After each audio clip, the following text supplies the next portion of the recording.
أشهد أن محمد رسول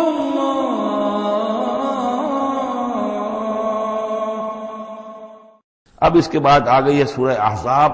8 سورتیں مکی اب ختم ہو گئی. سورۃ الفرقان، سورۃ الشعراء، سورۃ النمل، سورۃ القصص، پھر سورۃ العنکبوت، سورۃ الروم، سورۃ لقمان اور سورۃ السجدہ. اب یہ سورت ہے واحد، اور یہ نوٹ کر لیجئے اچھی طرح، اس کا جوڑا ہے سورہ نور کے جو ہم پڑھ چکے ہیں. پہلے 14 سورتوں کے بعد ایک سورت آئی مدنی، سورہ نور. اب 8 مکی صورتوں کے بعد ایک صورت آئی ہے، یہ سورہ احزاب. اور اتنی گہری مناسبت ان کے مضامین میں، معاشرتی احکام، زمانہ نزول کے اعتبار سے یہ 1 سال پہلے نازل ہوئی ہے سورہ نور سے. یہ سن 5 زمانہ نزول ہے، وہ سن 6 زمانہ نزول ہے. چنانچہ جو معاشرتی احکام آئے ہیں ان میں بھی آپ کو یہ ترتیب ملے گی کہ پردے کے ابتدائی احکام اس صورت میں آئے ہیں. اور پردے کے ابتدائی احکام سے مراد کیا ہے؟ گھر سے باہر نکلتے ہوئے عورت کو کیا کرنا ہے، مسلمان عورت کو کیا کرنا ہے، گھر سے باہر کا پردہ کیا ہے. لیکن گھر کے اندر جو پردہ ہے، سطر ہے اس کا ذکر جو ہے وہ یہ سورہ نور کے اندر تھا جو ہم پڑھ چکے ہیں. اس کے محرم کون کون ہیں، گھر میں کون آ سکتا ہے، باقی سب جو ہے نامحرم. وہ گھروں میں ہمارا جو نظام بنا تھا کہ بیٹھک باہر ہوتی تھی، جو بھی مہمان آیا ہے، کوئی آیا باہر ٹھہرے گا، اندر نہیں جائے گا. باہر کا ایک مردانہ حصہ ہے مکان کا، پھر وہ ایک ڈیوڑی ہوتی تھی، ڈیوڑی میں سے اندر پھر زنانہ ہے. خواتین آئیں گی تو اندر جائیں گی، باقی مرد جو ہے وہ باہر ٹھہریں گے، اندر نہیں جائیں گے. ہمارے ہاں کی وہ مکس جو ہے وہ معاشرت نہیں تھی، مخلوط معاشرت نہیں تھی.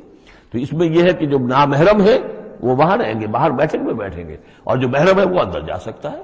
اس جو گھر کی خاتون ہے، خاتون خانہ ہے، اس کا بھائی ہے، اس کا بھتیجا ہے، اس کا بھانجا ہے، اس کے والد ہیں، اس کا چچا ہے، وہ ہے، ٹھیک ہے، وہ محرم ہے، وہ گھر کے اندر جا سکتے. یہ سارے احکام اس میں دیے گئے. سورہ نور کا اور سورہ احزاب کا ایک فرق یہ ہے کہ سورہ احزاب میں اگرچہ جنگ کے معاملے میں کچھ تذکرہ تو ہے، لیکن کسی جنگ کا وہاں پر ذکر موجود نہیں ہے.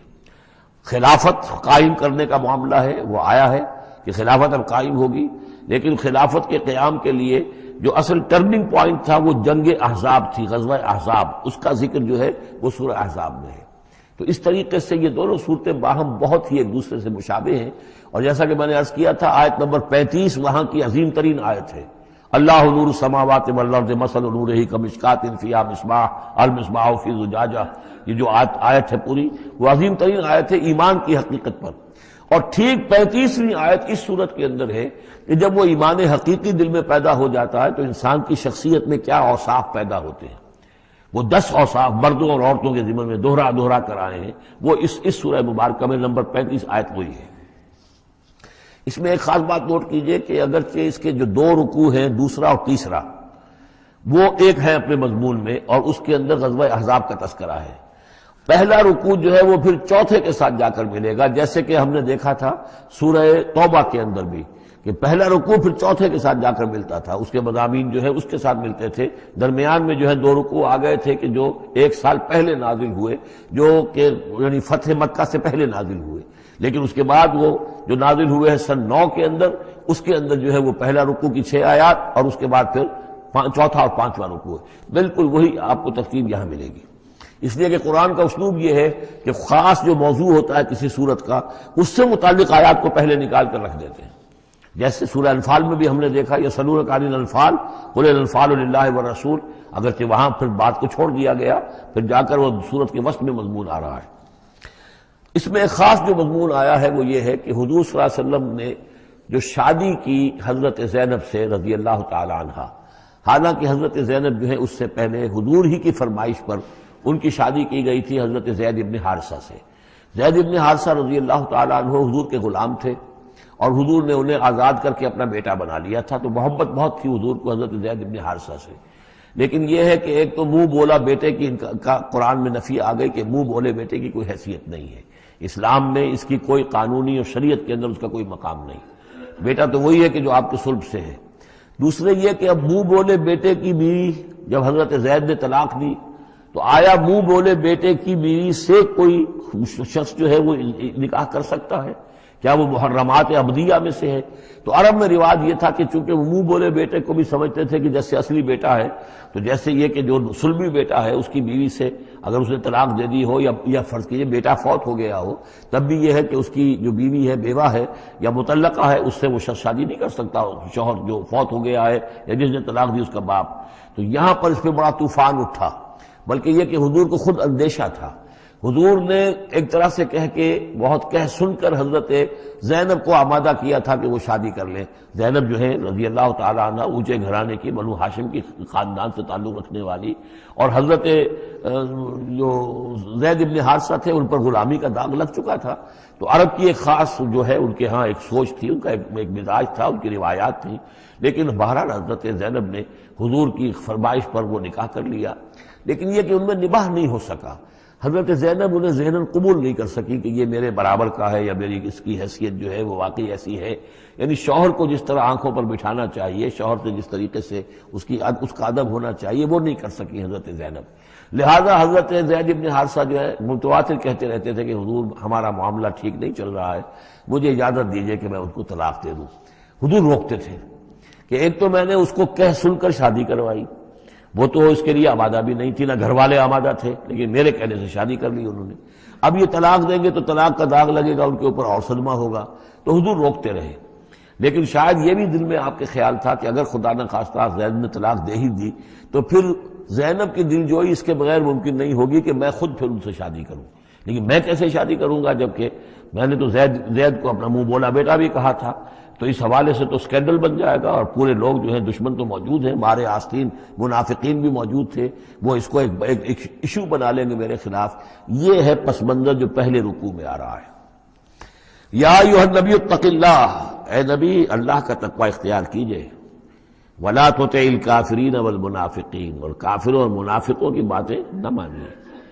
میں آپ کو اطاعت امر صرف حکم دینے کو نہیں کہتے بلکہ مشورے کو بھی کہتے ہیں، اور اطاعت صرف کسی کا حکم ماننے کو نہیں کہتے، کسی کی بات کو وزن دینا، توجہ سے سننا، یہ بھی اس میں شامل ہے۔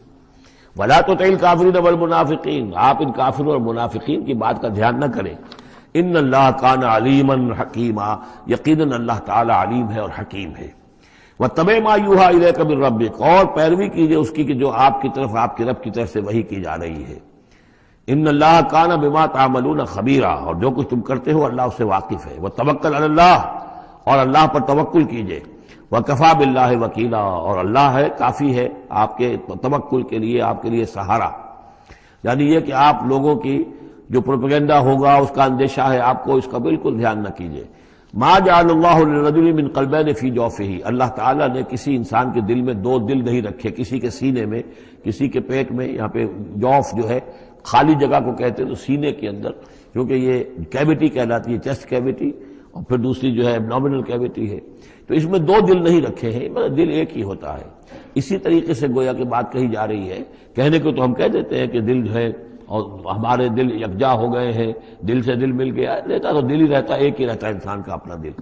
لیکن اسی طریقے سے کسی شخص کی دو مائیں نہیں ہوتی، ماں تو وہی ہوتی ہے جس نے اس کو جنا ہے، اور کسی شخص کا بیٹا جو ہے بیٹا وہی ہوتا ہے جو اس کی صلب سے پیدا ہوا ہو۔ باقی یہ ہے کہ منہ بولا بیٹا جو وہ بیٹا نہیں بن جاتا۔ وما جعل ازواجکم اللہ، اور نہیں اللہ نے بنایا ہے تمہاری ان بیویوں کو، اللہ تظاہرون منہن، کہ جن سے تم زہار کر بیٹھتے ہو۔ یہ زہار کا مضمون سورہ مجادلہ میں آئے گا۔ عربوں میں روایت یہ تھا کہ بہت ناراض ہو گئے، بیوی سے کہہ دیا تم تو میری ماں کی طرح ہو، گویا کہ اب یہ ہمیشہ کے لیے حرام ہو گئی۔ طلاق مغلظ کا بھی مغلظ در مغلظ طلاق ہو گئی، اب وہ کسی طرح بھی اس کے لیے اس سے کوئی تعلق رکھنا جائز نہیں ہے۔ تو یہ زہار جو ہے ماں بنا دیا، کہہ دیا کہ ماں بن گئی تو گویا کہ ماں بن گئی، لیکن اللہ تعالیٰ کے ہاں وہ ماں نہیں بنتی، ماں تو وہی ہے، جیسا کہ فرمایا وما جعل ازواجکم اللہ تظاہرون منہ امہاتہم، جن سے تم زہار کر بیٹھتے ہو، جنہیں تم یہ کہتے ہو کہ تم میری ماں کے مانند یا ماں کی پیٹھ کے مانند ہو میرے لیے، تو وہ اللہ تمہاری مائیں نہیں بن جاتی۔ وما جعل ادعیاکم ابناءکم، نہ تمہارے منہ بولو بیٹوں کو اللہ تعالیٰ نے بیٹا بنایا ہے۔ ذالکم قولکم بافواہکم، یہ تو تمہاری منہ کی باتیں ہیں، منہ سے تم نے وہ جملہ کہہ دیا، تم تو میری ماں کی مانند ہو یا ماں کی پیٹھ کے مانند ہو، اور اسی طریقے سے کہہ دیا تم میرے بیٹے ہو، بیٹا تو وہی ہوگا۔ واللہ یقول الحق، اللہ تعالیٰ حق فرما رہا ہے، وہو یہدی السبیل، اور وہی سیدھے راستے کی طرف ہدایت دینے والا ہے۔ ادعوہم لآبائہم، لوگوں کو پکارا کرو ان کے باپوں کے ساتھ، باپوں کے نام کے ساتھ۔ چنانچہ یہ حکم ہے، اگر آپ نے کسی کو لے لیا ہے، کوئی اپنے بھتیجے کو، بھانجے کو، آپ کے ہاں اولاد نہیں ہے، تو بہت سے مسائل آ جاتے ہیں، لوگ کہتے ہیں کہ میں اپنا نام لکھوا دوں اس کے باپ کی جگہ تاکہ اس کو پتہ نہ چلے، چھوٹے سے بچے کو لے آئے تو اب وہ کیا کہے گا کہ یہ میرے اصل والدین نہیں ہیں، میرے والدین تو وہ تھے، بڑا ہو کر معلوم ہوگا۔ تو ایک یہی سمجھیے کہ سائیکولوجیکل شوق جو پہنچتا ہے، اس سے بچانے کے لیے بعض لوگ سوچتے ہیں کہ ہم اپنا ہی نام درج کروا دیں وہاں پر اور اس کا نام ولدیت اسی کی، لیکن نہیں، یہ حرام مطلق ہے۔ قرآن مجید کا یہ صاف حکم ہے، قول یہ ادعوہم لآبائہم، ان کو پکارو ان کے نام، ان کے باپوں کے نام کے حوالے سے۔ اسی لیے پہلے حضرت زید کو لوگ کہتے تھے زید ابن محمد، اس لیے کہ حضور نے انہیں اپنا بنایا ہوا تھا متبنہ، اور وہ بولا بیٹا۔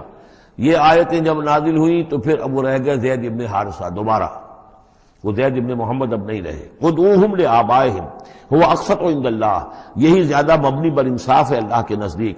فإن لم تعلموا آباءهم فإخوانكم في الدين، اور اگر تم جانتے نہیں ان کے باپ کو، کہیں کوئی بچہ جو ہے، چھوٹا سا بچہ کہیں مل گیا ہے، معلوم نہیں، نہ اس کو ہوش تھا، ایسا ہوا ہے پارٹیشن کے وقت بہت ہوا ہے، پوری گاڑی جو ہے آ رہی تھی، سب کے سب جو ہے وہ قتل کر دیے گئے، کوئی بچہ کہیں پر زندہ مل گیا ہے، اور ایسے لوگ، ان سے ملاقات بھی ہوئی ہے ایک صاحب سے لاہور میں، اب ان کو کسی نے لے کر پال لیا ہے، ٹھیک ہے، لیکن یہ کہ اگر اب معلوم نہیں کہ ان کے باپ کا نام کیا ہے، کوئی نہیں جانتا، نہیں ہے، اگر تم اس کے باپ کا نام نہیں جانتے، فَإِن لَمْ تَعْلَمُوا آبَاءَهُمْ فَإِخْوَانُكُمْ فِي الدِّينِ وَمَوَالِيكُمْ، وہ تمہارے دینی بھائی شمار ہوں گے اور وہ تمہارے رفیق ہیں، تمہارے موالی ہیں۔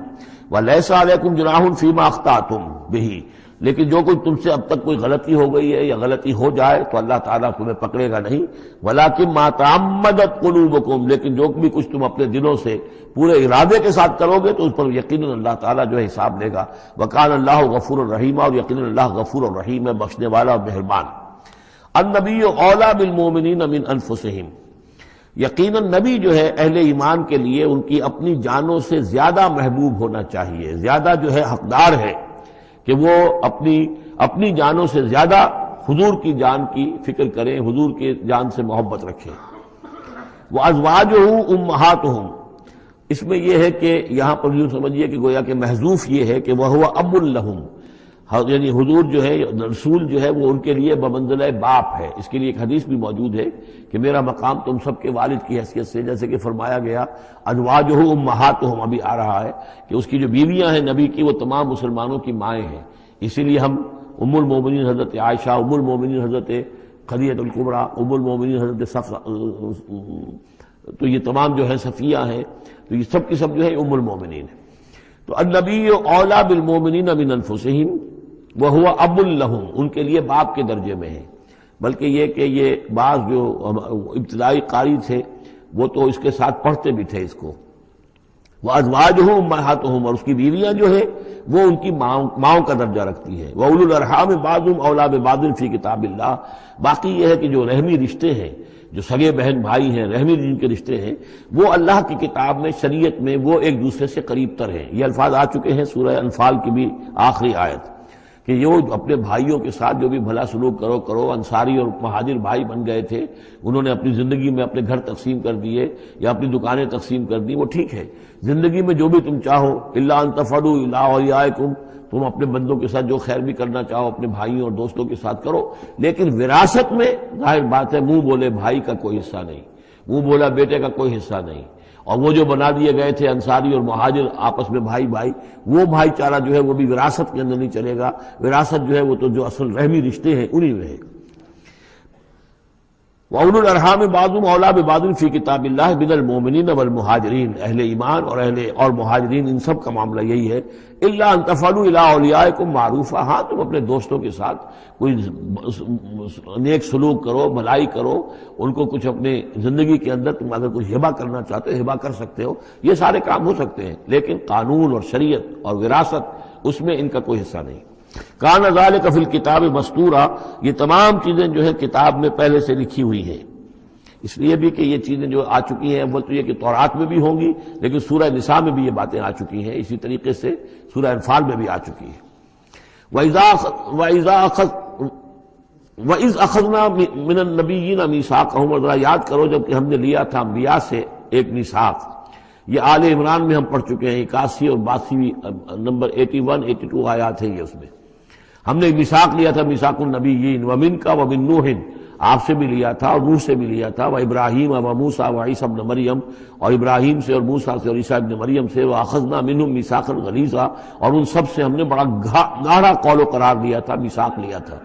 یہ ذکر ہو چکا ہے سورہ آل عمران میں۔ اور یہاں بھی نوٹ کیجئے، اگر ہم یہ نہ مانیں کہ یہ ارواح کا معاملہ ایک علیحدہ وجود ہے اور یہ پہلے پیدا کر دیے گئے تھے، تو میثاق کب لیا گیا؟ ان سب کو کیسے جمع کیا گیا؟ وہ تو ایک میثاق الست جو ہے تمام ارواح سے لیا گیا، الست بربکم۔ پھر ان میں سے جو وہ تھے جنہیں نبوت ملنے والی تھی، روح محمدی بھی موجود تھی اور روح ابراہیم بھی تھی، روح عیسیٰ بھی تھی، یہ ساری ارواح تھی، ان سے پھر ایک ایڈیشنل جو میثاق لیا گیا۔ وہ ظاہر بات ہے کہ جب تک کہ آپ روحانی وجود کا علیحدہ سے ہونا اس کو تسلیم نہیں کرتے، تو قرآن مجید کے یہ سارے مضامین جو ہیں پھر کہیں گے استعارہ ہے، تو استعارہ رہ جائے گا، پھر کوئی حقیقت ثابت نہیں رہے گی۔ لِيَسْأَلَ الصَّادِقِينَ عَنْ صِدْقِهِمْ، تاکہ اللہ تعالیٰ پوچھ لے سچوں سے ان کے سچ کے بارے میں، اور گویا کہ آگے محذوف ہے وَالْكَاذِبِينَ مِنْ كِذْبِهِمْ، اور جو جھوٹے ہیں ان سے ان کے جھوٹ کے بارے میں سوال کر لے، تاکہ اللہ تعالیٰ پوری طرح پوچھ گچھ کر لے سچوں سے ان کے سچ کے بارے میں۔ وَعَدَّ لِلْكَافِرِينَ عَذَابًا أَلِيمًا، اور یقیناً اس نے کافروں کے لیے ایک بہت دردناک عذاب تیار کیا ہوا ہے۔ یہ پہلا رکوع یہاں پر ختم ہو گیا، یہ 8 آیات کا ہے۔ اس کے بعد اب یہ مضمون چلے گا 2 رکوعوں کے بعد چل کر، دوسرے تیسرے کے بعد چوتھے رکوع کے ساتھ۔ ابھی یہ صرف اس کی تمہید ہے کہ اے نبی آپ ان کافروں کا اور منافقین کا کوئی اسکینڈل بن جائے گا، کوئی یہ ہو جائے گا، کوئی وہ ہو جائے گا، اس کو اپنے ذہن سے بالکل نکال دیجئے، جو اللہ کا حکم ہے اس کے اوپر عمل کیجئے۔ آپ کے لیے وہ نکاح کرنے میں قطعاً کوئی قباحت نہیں ہے، اور اللہ تعالیٰ نے تو گویا کہ آپ کو حکم دے دیا، اس لیے کہ وہ آ جائے گا کہ ہم نے تو وہ شادی آپ کی کر دی ہے، ہمارے حکم سے یہ حضرت زینب کے ساتھ آپ کا نکاح جو ہے طے پا چکا ہے۔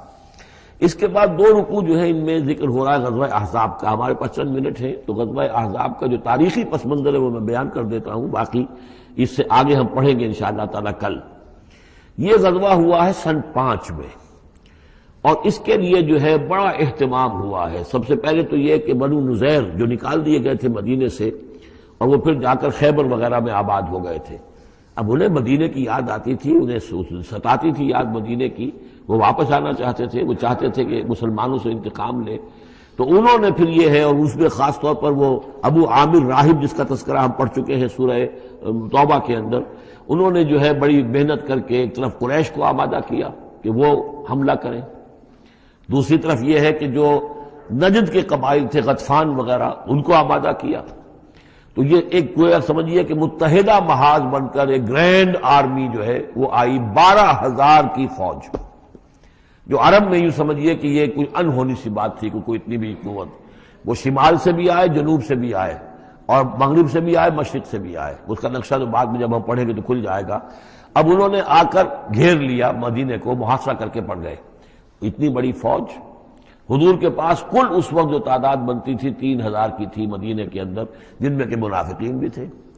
اور دوسری یہ کہ عقب میں وہ بنو قریظہ بھی موجود تھے، ایک قبیلہ بڑے طاقتور قبیلہ تھا، بڑا قبیلہ تھا، ان کی گڑھیاں تھیں، ان کے قلعے تھے، وہ موجود تھے۔ اب پیچھے وہ موجود ہیں، اندیشہ ہے کہ کہیں وہ غداری کریں، جیسے کہ اس سے پہلے بنو قینقاع نے کی یا بنو نذیر نے کی، اس وقت وہ غداری کریں گے، اور اس کی خبریں بھی مل گئی تھی کہ سلسلہ جنبانی ہو چکا ہے اور باہر سے وہ لشکر آ گیا ہے۔ 2 طرف مدینے کے حرات ہیں، چٹانیں ہیں لاوے کی، سیاہ پتھر ہیں اور چکنے ہیں، ان کے اوپر نہ اونٹ چل سکتا ہے اور نہ گھوڑا دوڑ سکتا ہے۔ تو وہ جو حرات ہیں مدینے کے 2 طرف، وہ تو گویا کہ ایک اللہ تعالیٰ کی طرف سے ایک نیچرل پروٹیکشن جو ہے مدینہ کو ملی ہوئی ہے۔ اب 2 طرف جو رہ گئے تو اس میں پیچھے تھے یہ عقب میں جو ہے یہ بنو قریظہ کی گڑھیاں تھیں، اور سامنے کا علاقہ تھا کہ جہاں سے لشکر آ کر جو ہے انہوں نے جو حملہ کرنا تھا۔ تو پھر حضرت سلمان فارسی کے مشورے پر جب یہ مشورہ کیا حضور نے کہ اب اس طرح کیا کیا جائے، اتنا بڑی فوج آ گئی ہے، تو انہوں نے پھر بتایا کہ ہمارے ہاں یہ ایران میں یہ رواج ہے کہ جب اس طرح کی سچویشن ہو تو کھلے میدان میں جا کر لڑنے کی بجائے ہم خندق کھود لیتے ہیں، تاکہ اس خندق کے اندر سے ہو کر پھر یہ ہے کہ جو بھی چھلانگ مار کے آئے گا خندق میں سے اس کو عبور کر کے آئے گا تو ان کے ساتھ مقابلہ کرنا آسان ہے، ایک ایک کر کے آئیں گے، 10-10 آئیں گے، ایک دم پورا لشکر جو ہے دوڑ کر جو ہے کیولری ان کی جو ہے گھوڑے دوڑا کر تو نہیں آ سکتے۔ تو اس حوالے سے پھر خندق کھودی گئی۔ بہت ہی یعنی رسد کم تھا، فاقے لوگوں کو ہو رہے تھے، 2 3 دن کے کھانے کو کچھ نہیں ملا، سردی شدید تھی۔ اس موسم میں پھر طے ہوا کہ خندق کھودو، تو مسلمان خندق بھی کھود رہے تھے، اور اسی دوران یہ خبر بھی مل گئی کہ بنو قریظہ بھی بغاوت پر اور بدعہدی پر آمادہ ہیں۔ یعنی ہر اعتبار سے یہ سمجھ لیجئے کہ اللہ تعالیٰ نے اہل ایمان کے صبر اور امتحان کے لیے ایک بہت ہی سخت خوفناک صورت پیدا کر دی۔ اگرچہ اس کے بعد ہوا کیا، اس میں یہ ہے کہ ایک حضرت نعیم تھے ابو مسعود الاشجعی، نعیم بن ابن مسعود اشجعی، انہوں نے ایک بڑی تدبیر کی، حضور سے آ کر اجازت بھی دی۔ اشجعی قبیلے کے تھے، وہ باہر کے تھے، مدینے کے نہیں تھے، کہ حضور اگر آپ مجھے اجازت دیں تو میں ان کے مابین کچھ آپس میں بد اعتمادی پیدا کر دوں۔ بنو قریظہ کے پاس گئے کہ دیکھو تم یہاں رہتے ہو، یہ تو باہر سے آئے ہیں، فرض کریں چلیے آپ یہ سمجھتے ہیں کہ وہ جیت جائیں گے اور محمد اور ان کے ساتھیوں کو تم ختم کر دو گے، لیکن یہ بھی سوچو کہ اگر برعکس ہو گیا 10%، 20%، 30% کوئی امکان ہے کہ نہیں، تو تم کیا کرو گے؟ تمہیں تو یہاں رہنا ہے، پھر محمد کے ساتھ پھر تمہارا معاملہ ہوگا، اور ہو سکتا ہے کہ وہ چھوڑ کر چلے جائیں پھر۔ تو تم ایسے کرو کہ ان سے مانگو کہ کچھ لوگ ہاسٹیجز تمہیں دیں اپنے، تاکہ ان کو یقین یہ رہے، تمہیں یقین رہے کہ وہ اپنے وعدے سے پھریں گے نہیں، جو بھی وعدہ انہوں نے کیا ہے تمہارے ساتھ مدد کرنے کا، اور تمہارا جو اندر سے تم مسلمانوں پر حملہ کرو گے تو جو کچھ بھی ان کے وعدے وہ پورے کریں گے۔ انہوں نے کہا بات تو ٹھیک ہے، یہ نعیم جو کہہ رہا ہے یہ بات صحیح ہے۔ تو انہوں نے وہ مطالبہ کیا ان سے، قریش سے، اور وہ جو لشکر باہر پڑے ہوئے تھے 12,000 کے، کہ آپ اپنے کچھ آدمی ہمارے پاس بھیجیے تاکہ ہمیں اعتماد رہے، ہمارے پاس وہ رہیں گے ہاسٹیجز کی حیثیت سے، کہ ہمیں یقین رہے کہ آپ اپنی بات پوری کریں گے۔ ادھر سے جا کے ان سے کہا کہ وہ تم ان کے اوپر کیسے اعتماد کر رہے، وہ تو تمہارے اوپر اعتماد ہی نہیں کرتے، تم سے آدمی مانگ رہے ہیں۔ اور اس طریقے سے ان کے مابین جو ہے وہ ایک فرکشن پیدا کر دی، بد اعتمادی پیدا کر دی۔ ایک تو یہ تدبیر ہوئی، دوسرے یہ کہ سب سارے امتحان پورا ہو گیا اور دودھ کا دودھ پانی کا پانی جدا ہو گیا، اہل ایمان بھی ثابت ہو گئے، ثابت قدم یہ لوگ ہیں، اور منافقین کا بھی جو خبث باطن تھا ان کی زبانوں پر آ گیا، اور معلوم ہو گیا کہ ان کے دلوں کے اندر نفاق ہے۔ پھر اللہ تعالیٰ نے ایک تیز آندھی بھیجی، وہ آندھی ایسی آئی، جھکڑ ایسا آیا کہ وہ لشکر جو تھا اس کے خیمے اڑ گئے، جہاں دیگیں چڑھی ہوئی تھی چولہوں کے اوپر آگ لگ گئی، اور اس سے ایک افراتفری پیدا ہوئی، جس کے نتیجے میں وہ لشکر انہوں نے وہاں سے کیمپ اٹھایا اور چلے گئے۔ باقاعدہ کوئی بڑی لڑائی کی کوئی شکل پیدا ہی نہیں ہوئی، لیکن اللہ نے بس امتحان جو ہے ایک شریر مسلمانوں کا لے لیا۔ یا ایھا الذین آمنوا اذکروا نعمت اللہ علیکم اذ جاءتکم جنود علیہم ریحا وجنودا لم تروها وکان اللہ بما تعملون بصیرا۔ صدق اللہ العظیم۔ رب اشرح لی صدری ویسر لی امری واحلل عقدۃ من لسانی یفقہوا قولی۔ اللہم ربنا الہمنا رشدنا واعذنا من شرور انفسنا۔ اللہم ارنا الحق حقا وارزقنا اتباعہ وارنا الباطل باطلا وارزقنا اجتنابہ۔ اللہم وفقنا لما تحب وترضى۔ اللہم ربنا آنس وحشتنا فی قبورنا وارحمنا بالقرآن العظیم۔ اللہم اجعلہ لنا اماما ونورا وہدا ورحمہ۔ اللہم ذکرنا منہ ما نسینا وعلمنا منہ ما جہلنا وارزقنا تلاوتہ آناء اللیل واطراف النہار واجعلہ لنا حجتا یا رب العالمین، آمین۔ سورہ احزاب کے پہلے رکوع کا ہم ترجمہ کر چکے ہیں، اور میں بتا چکا ہوں آپ کو کہ اس کا جو مضامین کا سلسلہ ہے وہ اب چوتھے رکوع کے ساتھ جڑے گا۔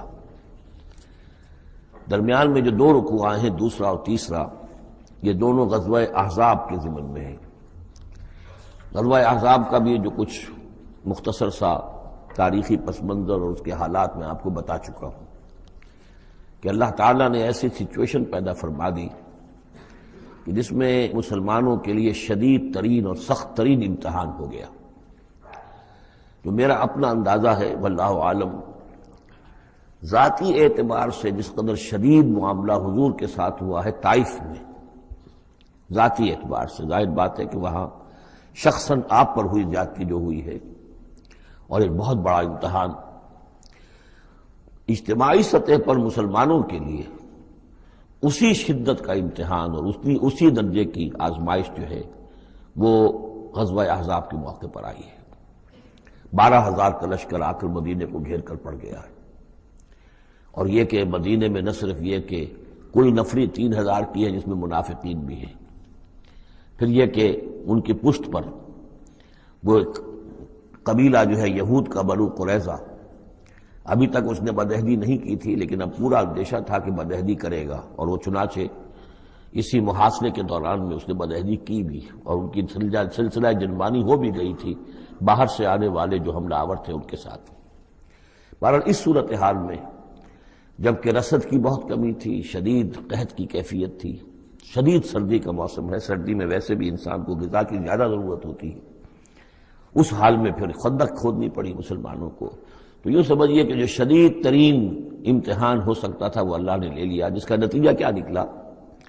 جو منافق اپنے دلوں میں نفاق کو چھپائے ہوئے تھے وہ نفاق ظاہر ہو گیا، ان کی زبانوں پر آ گیا، اور یہی اصل میں آزمائش کا اصل مقصود ہے، لیمیز الخبیث من الطیب، کہ اللہ تعالیٰ خبیث کو اور طیب کو علیحدہ علیحدہ کر دے، ممیز کر دے۔ جیسا کہ سورہ عنکبوت کے ہم نے پہلے رکوع میں 2 مرتبہ وَلَيَعْلَمَنَّ اللَّهُ الَّذِينَ صَدَقُوا وَلَيَعْلَمَنَّ الْكَاذِبِينَ وَلَيَعْلَمَنَّ اللَّهُ الَّذِينَ آمَنُوا وَلَيَعْلَمَنَّ الْمُنَافِقِينَ۔ اللہ تعالیٰ واضح کر دے گا، کھول کر رکھ دے گا کہ کون ہے سچے اور کون ہے جھوٹے، یعنی کون ہے حقیقتاً مومن اور کون ہے منافق۔ تو اس کا یہ فنومینن ہے، یہ گویا کہ جیسے کہ اس وقت سن 5 نبوی میں شدید ترین حالات ہو گئے تھے غلاموں کے لیے، نوجوانوں کے لیے۔ ظاہر بات ہے کہ حضور پر تو اس طرح کی دسترازی نہیں کر سکتے تھے مکے کے لوگ، لیکن غلام تھے یا نوجوان تھے، ان کے اوپر جو ہے جس شدید قسم کی آزمائش آ گئی تھی، اسی طرح کی گویا کہ آزمائش سن 5 نبوی میں یہ غزوہ احزاب کی شکل میں مدنی دور میں آ گئی ہے۔ یہ 5 ہجری ہے، وہ 5 نبوی۔ یا ایھا الذین آمنوا اذکروا نعمت اللہ علیکم، اہل ایمان یاد کرو اللہ کے اس انعام کو جو تم پر ہوا۔ اذ جاءتکم جنود، جب تمہارے پاس تم پر حملہ آور ہوئے بہت سے لشکر، بنو غطفان آئے، بنو فزارہ آئے مشرق کی طرف سے، اور جنوب اور مغرب کی طرف سے جو ہے چلے آ رہے ہیں قریش، اور ان کو جو ہے پوری سپورٹ حاصل ہے شمال سے یہود کی، ان میں وہ کہ بنو نذیر بھی ہیں کہ جو مدینہ ہی سے نکالے گئے تھے، اور اس کے علاوہ یہ کہ خیبر کے یہودی بھی ہیں۔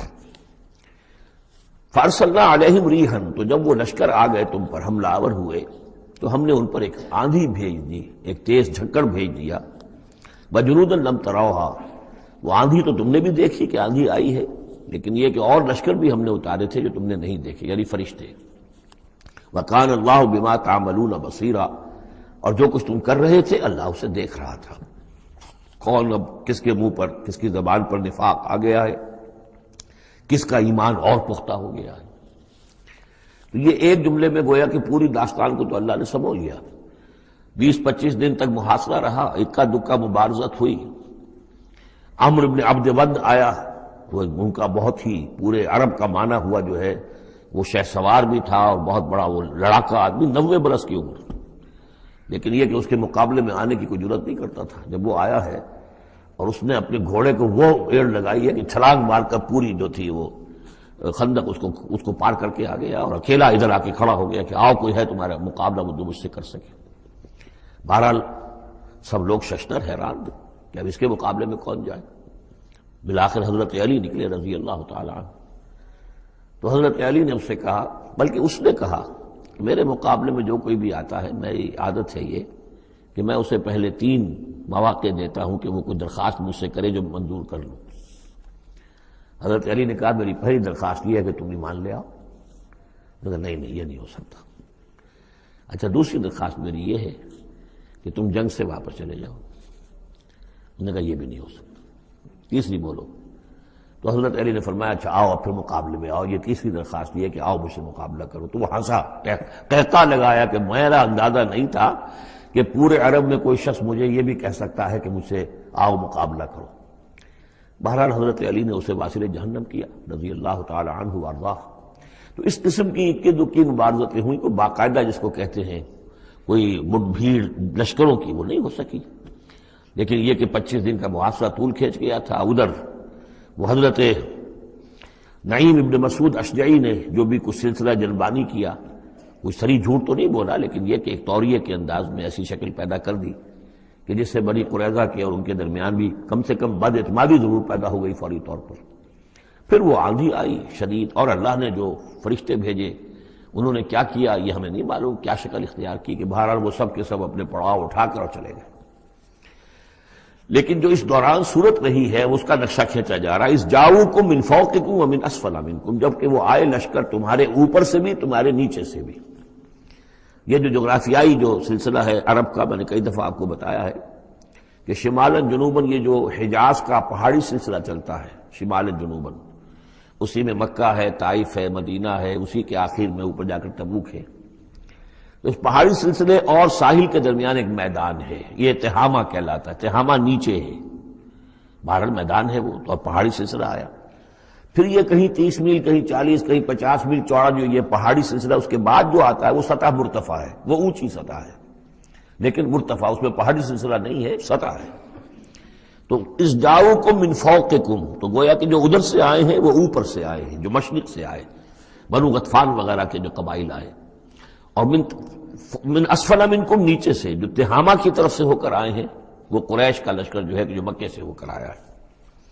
وَإِذْ زَاغَتِ الْأَبْصَارُ، اور جب کہ نگاہیں کج ہو گئی تھیں، جسے ہم کہتے ہیں کہ نگاہیں پتھرا گئی خوف کے مارے۔ وَبَلَغَتِ الْقُلُوبُ الْحَنَاجِرَ، اور جب دل جو ہے وہ حلق میں آ گئے تھے، ہنسلیوں میں آ کر پھنس گئے تھے۔ جب آدمی کے اوپر دہشت ہو تو اس طریقے سے معلوم ہوتا ہے، جسے ہم کہتے ہیں دل بلیوں اچھلنے لگا، تو معلوم ہوتا ہے جب دل کی دھڑکن تیز ہوتی ہے کہ شاید وہ نکل جائے گا یہاں سے۔ وَتَظُنُّونَ بِاللَّهِ الظُّنُونَ، اور تم پھر اللہ کے بارے میں بڑے طرح طرح کے گمان کر رہے تھے، اب دل میں تمہارے خیال آ رہے تھے۔ هُنَالِكَ ابْتُلِيَ الْمُؤْمِنُونَ، اس وقت اہل ایمان کا خوب امتحان لے لیا گیا، ابتلا خوب ہم نے کر لی، جانچ لیا، پرکھ لیا۔ وَزُلْزِلُوا زِلْزَالًا شَدِيدًا، اور وہ ہلا مارے گئے، جھنجھوڑ دیے گئے۔ وَإِذْ يَقُولُ الْمُنَافِقُونَ، اب نتیجہ کیا نکلا؟ جبکہ کہہ رہے تھے وہ منافق، وَالَّذِينَ فِي قُلُوبِهِم مَرَضٌ، اور جن کے دلوں میں روگ تھا، مَا وَعَدَنَا اللَّهُ وَرَسُولُهُ إِلَّا غُرُورًا، ہم سے اللہ اور اس کے رسول نے جو وعدے کیے تھے جھوٹے ثابت ہوئے، ہمیں سبز باغ دکھا کے مروا دیا اللہ نے اور اس کے رسول نے۔ ہم سے کہا تھا کیسر و کسریٰ کی سلطنتیں تمہارے قلبوں میں آئیں گی، ہم سے کہا تھا اللہ کی مدد آئے گی، یہ کہاں اللہ کی مدد آئی؟ بعض منافقین نے کہا ہمارا حال تو یہ کہ ہم قضاء حاجت کے لیے باہر نہیں جا سکتے ہیں، ہم مدینے کے اندر محصور ہو گئے ہیں۔ ظاہر بات ہے کہ سینیٹیشن کا بھی کوئی نظام نہیں تھا، کس قدر وہاں پر اس سے ایک مسئلہ پیدا ہو چکا ہو، باہر نکل نہیں سکتے بالکل، تو قضاء حاجت وغیرہ بھی وہی ہو رہی ہے۔ یہ ان کے منہ پر جو ہے، ان کی زبانوں پر جو اندر کا خبث تھا، اندر کی گندگی تھی، زبانوں پر آ گئی۔ ما وعدنا اللہ ورسولہ الا غرورا، نہیں وعدہ کیا تھا ہم سے اللہ اور اس کے رسول نے مگر جھوٹا، دھوکے کا وعدہ۔ وَإِذْ قَالَتْ طَائِفَةٌ مِّنْهُمْ يَا أَهْلَ يَثْرِبَ، اور جبکہ ان میں سے ایک گروہ یہاں تک کہہ رہا تھا اے یثرب والو، لا مقام لکم فارجعوا، اب تمہارا کوئی ٹھکانہ نہیں ہے، لوٹ جاؤ یہاں سے، کہاں تم مقابلہ کر سکتے ہو، یہ 12,000 کا لشکر آ گیا، کوئی ممکن ہے، کوئی امکان تمہیں نظر آتا ہے تو کسی طریقے سے کہیں سے بھاگنے کے لیے راستہ تلاش کرو۔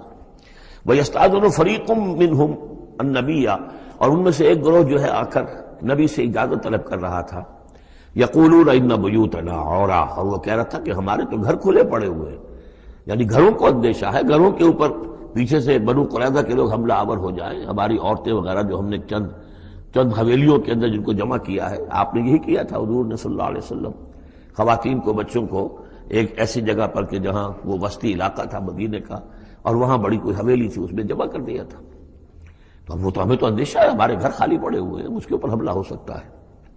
وما ہی اب عورا، حالانکہ وہ نہیں کھلے پڑے ہوئے تھے، اللہ تعالیٰ نے اور اللہ کے رسول نے پہرے وغیرہ کا بندوبست کیا ہوا تھا۔ ان یریدون الا فرارا، حقیقت میں وہ فرار چاہتے تھے، بھاگنا چاہتے تھے، یہ تو بہانہ تھا جو بنا رہے تھے، اصل میں جنگ سے پیٹھ دکھا کر بھاگنا مقصود تھا۔ وَلَوْ دُخِلَتْ عَلَيْهِمْ مِنْ أَقْطَارِهَا، اور اگر کہیں داخلہ ہو ہی گیا ہوتا دشمن کا اس مدینے کے اندر اس کے چاروں طرف سے، ثُمَّ يُسْئِلُ الْفِتْنَةَ، اور پھر ان سے مطالبہ کیا جاتا فتنے کا، یعنی ارتداد کا۔ اگر یہ مشرکین کی فوجیں جو ہے کہیں خدا نخواستہ مدینے میں داخل ہو جاتی اور اب وہ کہتی کہ یا تو مرتد ہو جاؤ اور یا ہم تمہیں قتل کرتے ہیں، تو وہ ما تلبسوا الا لآتوها، وہ اس فتنے کو قبول کر لیتے، مرتد ہو جاتے، وما تلبسوا بها الا یسیرا، اور تھوڑی سی دیر بھی نہ لگاتے، بہت ہی تھوڑا سا وقفہ، یعنی وہ ایمان ان کے دلوں میں اس کی جڑیں گہری تھی ہی نہیں، تو وہ مرتد ہونے کے لیے تیار تھے۔ وَلَقَدْ كَانُوا عَاهَدُوا اللَّهِ مِن قبل، حالانکہ چونکہ وہ مسلمان تھے تو انہوں نے عہد کیا تھا اللہ سے اس سے قبل، لا یولون الادبار، کہ وہ کبھی پیٹھ نہیں دکھائیں گے، جب بھی حق و باطل کا مقابلہ ہوگا پیٹھ نہیں دکھائیں گے۔ وَكَانَ عَهْدُ اللَّهِ مَسْئُولًا، اور یقیناً اللہ کے ساتھ جو عہد کیا گیا اور پھر اس کے بارے میں باز پرس ہوتی ہے کہ وہ عہد پورا کیا گیا یا نہیں کیا گیا۔ قُل لَن يَنفَعَكُمُ الْفِرَارُ إِن فَرَرْتُم مِّنَ الْمَوْتِ، اے نبی ان سے کہہ دیجئے کہ تمہیں یہ بھاگنا اور فرار مفید نہیں ہو سکتا اگر تم موت سے بھاگ رہے ہو، اب القتل یا قتل سے، اس لیے کہ موت تو ہر جگہ آ سکتی ہے۔ وَإِذًا لَّا تُمَتَّعُونَ إِلَّا قَلِيلًا، اور آج موت نہ آئی، فرض کیجئے اس موقع پر نہ آئی، تب بھی آخر دنیا میں کوئی سامان رسنے بسنے کا جو ہے رہنے کا وہ آخر لامحدود تو نہیں ہے۔ لا طلب ثم لا تمتعون الا قلیلا، نہیں تمہیں ساز و سامان ملے گا دنیا کی زندگی کا مگر تھوڑا سا، کچھ دن اور جی لو گے۔ قل من ذا الذی یعصمکم من اللہ، ان سے پوچھئے کون ہے وہ جو تمہیں اللہ سے بچا سکے، ان اراد بکم سوءا، اگر اللہ ہی نے فیصلہ کر لیا ہو تمہارے بارے میں کسی بری چیز کا، او اراد بکم رحمہ، اور اگر اللہ نے رحمت کا فیصلہ کیا ہو تو کون ہے جو اس کی رحمت کے آڑے آ سکے۔ ولا یجدون لهم من دون اللہ ولیا ولا نصیرا، اور یہ نہیں پائیں گے اللہ کے مقابلے میں نہ کوئی ولی، حمایتی اور نہ مددگار۔ قد یعلم اللہ المعوقین منکم، تم میں سے اے نام نہاد مسلمانوں، اے منافقوں، ہمیں خوب معلوم ہے، اللہ کو خوب معلوم ہے کہ کون ان میں سے روکتے ہیں دوسروں کو کہ مت جاؤ، محاذ پر مت جاؤ۔ اب جیسا کہ میں بتا چکا ہوں کہ دو طرف تو حرات تھے، ادھر سے حفاظت تھی، پیچھے بنو قریظہ تھے، چونکہ وہ معاہد تھے، ان سے معاہدہ تو موجود تھا، لہذا اس اعتبار سے بظاہر وہ بھی محفوظ تھا، ادھر سے حملہ نہیں ہو سکتا تھا، اگرچہ اندیشہ ہر وقت تھا کہ کبھی وہ بھی دغا دیں تو پھر یہ ہے کہ چکی کے دو پارٹوں کے درمیان مسلمان آ جائیں گے۔ لیکن جو سامنے کا علاقہ تھا وہاں وہ خندق جو ہے کھود دی گئی، اور خندق سے ادھر جو ہے وہ مسلمان مورچہ لگا کے بیٹھے ہوئے، تو اب اس جو بھی وہ محاذ بنتا تھا اس پر کوئی نہیں جاتا تھا، روکتے تھے ادھر مت جاؤ، کہاں جا رہے ہو۔ قد یعلم اللہ المعوقین منکم، تم میں سے جو لوگ روکتے ہیں دوسروں کو، والقائلین لاخوانہم ہلم الینا، اور جو کہتے ہیں اپنے بھائیوں سے آؤ ہماری طرف آؤ، گھروں میں گھس جاؤ، چھپ جاؤ، تمہارا جو ہے کہیں نام و نشان نہ رہے، کہاں جا رہے ہو موت کے منہ میں۔ ولا یاتون الباس الا قلیلا، اور وہ نہیں آتے، حاضر نہیں ہوتے جنگ میں، یعنی میدان جنگ میں جہاں پر کہ فوجوں کا پڑاؤ ہے، آمنے سامنے کا معاملہ، مگر کبھی کسی وقت۔ شاذ اشیحتن علیکم، اے مسلمانوں یہ تمہارے حق میں بہت بخیل ہے، کوئی خیر نہیں چاہتے تمہارے لیے، یہ خیر خواہ نہیں ہے، تمہارے بدخواہ ہے۔ فَإِذَا جَاءَ الْخَوْفُ رَأَيْتَهُمْ، اور جب خوف اگر چلا جائے، یہ لشکر چلے جائیں، یہ خوف کی کیفیت ختم ہو جائے، رأيتهم ينظرون، اذا جاء الخوف، جب خوف آتا ہے، خوف کی کیفیت پیدا ہو جاتی ہے، خوفناک صورتحال، رأيتهم ينظرون إليك، تو اے نبی آپ ان کو دیکھتے ہیں کہ آپ کی طرف ایسے دیکھ رہے ہوتے ہیں، تدور اعینہم کالذی یغشی علیہ من الموت، کہ ان کی آنکھیں ایسی پھرتی ہیں جیسے کہ اس شخص کی آنکھ پھرا کرتی ہے کہ جس پر موت کی غشی طاری ہو رہی ہو، کیونکہ اب مرحلہ آ گیا خطرے کا، پھر جنگ ہے، پھر جانا پڑے گا، پھر وہی ساری صورتحال، سارے اندیشے، سارے خطرات، تو گویا کہ ان کو موت کی غشی اور نزع کی کیفیت میں جو ہوتی ہے، آنکھیں جس طرح کے پتھرا جاتی ہیں یا پھرتی ہیں، اس طریقے سے تدور اعینہم کالذی یغشی علیہ من الموت۔ فاذا ذهب الخوف، اور جب خوف چلا جائے، ختم ہو جائے، یعنی وہ صورتحال جیسے کہ بعد میں ہو گئی کہ چلے گئے لشکر، جب چلے گئے تو اب ان کا طریقہ کار کیا ہے؟ وَإِذَا ذَهَبَ الْخَوْفُ سَلَقُوكُمْ بِأَلْسِنَةٍ حِدَادٍ، اب وہ تم پر پل پڑتے ہیں اپنی لوہے کی زبانوں کے ساتھ، یعنی زبانیں قینچیوں کی طرح چلنی شروع ہو جاتی ہیں، مسلمانوں پر تنقید بھی ہے، اپنے ایمان کا اظہار بھی ہے، چرب زبانی بھی ہے، تو حداد لوہے کی جیسے کی زبانیں لوہے کی ہوں، تو ہمارے محاورے میں قینچی کی طرح زبان کا چلنا۔ سلق جو ہے عربی محاورے میں، عربی لغت میں آتا ہے بسطن بقہر اما بالید او باللسان، کسی کے پر حملہ آور ہونا یا ہاتھ سے یا زبان سے۔ تو سلقوکم بألسنۃ حداد اشیۃ علی الخیر، اور پھر جو بھی کوئی مال غنیمت ہوگا اس کے اوپر یہ ایسے ہوں گے، جھکے پڑیں گے کہ مال سارا ہمیں ہی مل جائے۔ اولئک لم یؤمنوا، یہ وہ لوگ ہیں کہ جو حقیقتاً ایمان نہیں لائے۔ فأحبط اللہ اعمالہم، تو اے نبی انہوں نے اس کیفیت میں جو بھی کوئی نیکیاں کی ہیں، بظاہر نیکیاں، آپ کے امامت میں نمازیں بھی تو پڑھی ہیں نا انہوں نے، آخر مدینہ منورہ میں وہ نمازیں پڑھتے تھے منافق، کس کی امامت میں؟ محمد رسول اللہ کی امامت میں، کس مسجد میں؟ مسجد نبوی میں، لیکن ان کے سارے اعمال حبط ہو گئے۔ فأحبط اللہ اعمالہم، اللہ نے ان کے تمام اعمال اکارت کر دیے۔ وَكَانَ ذَلِكَ عَلَى اللَّهِ يَسِيرًا، اور یہ چیز اللہ پر بہت آسان ہے۔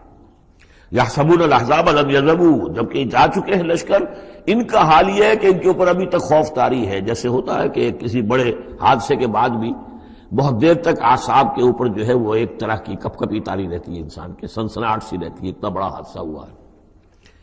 یحسبون الاحزاب لم یذهبوا، یہ سمجھتے ہیں کہ وہ گئے نہیں ہیں، کہیں ادھر چھپ گئے ہوں، کہیں پھر دوبارہ آ رہے ہوں، کہیں حملہ دوبارہ تو نہیں کر رہے ہیں، یہ کوئی ان کے ٹیکٹیکل موو تو نہیں تھی کہ ذرا پیچھے ہٹ کے پھر حملہ آور کریں۔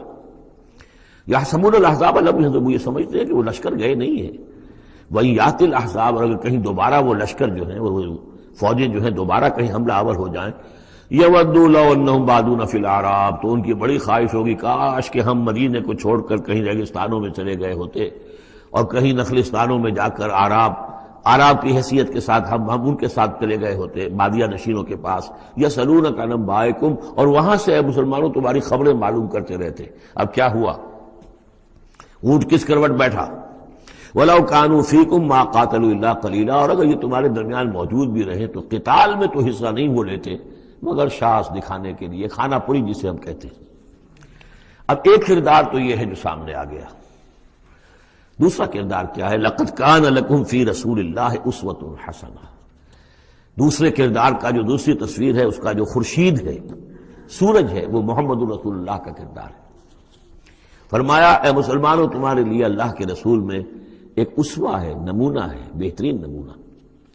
اب یہ بات نوٹ کرنے کی ہے کہ یہ آیت ہمارے ہاں سیرت کی تقاریر ہوں، کوئی میلاد کی محفلیں ہوں، کوئی وعظ ہو تو اس میں بہت پڑھی جاتی ہے یہ آیت اسوہ حسنہ، لیکن عام طور پر ہمارے یہاں اسوہ حسنہ کیا ہے؟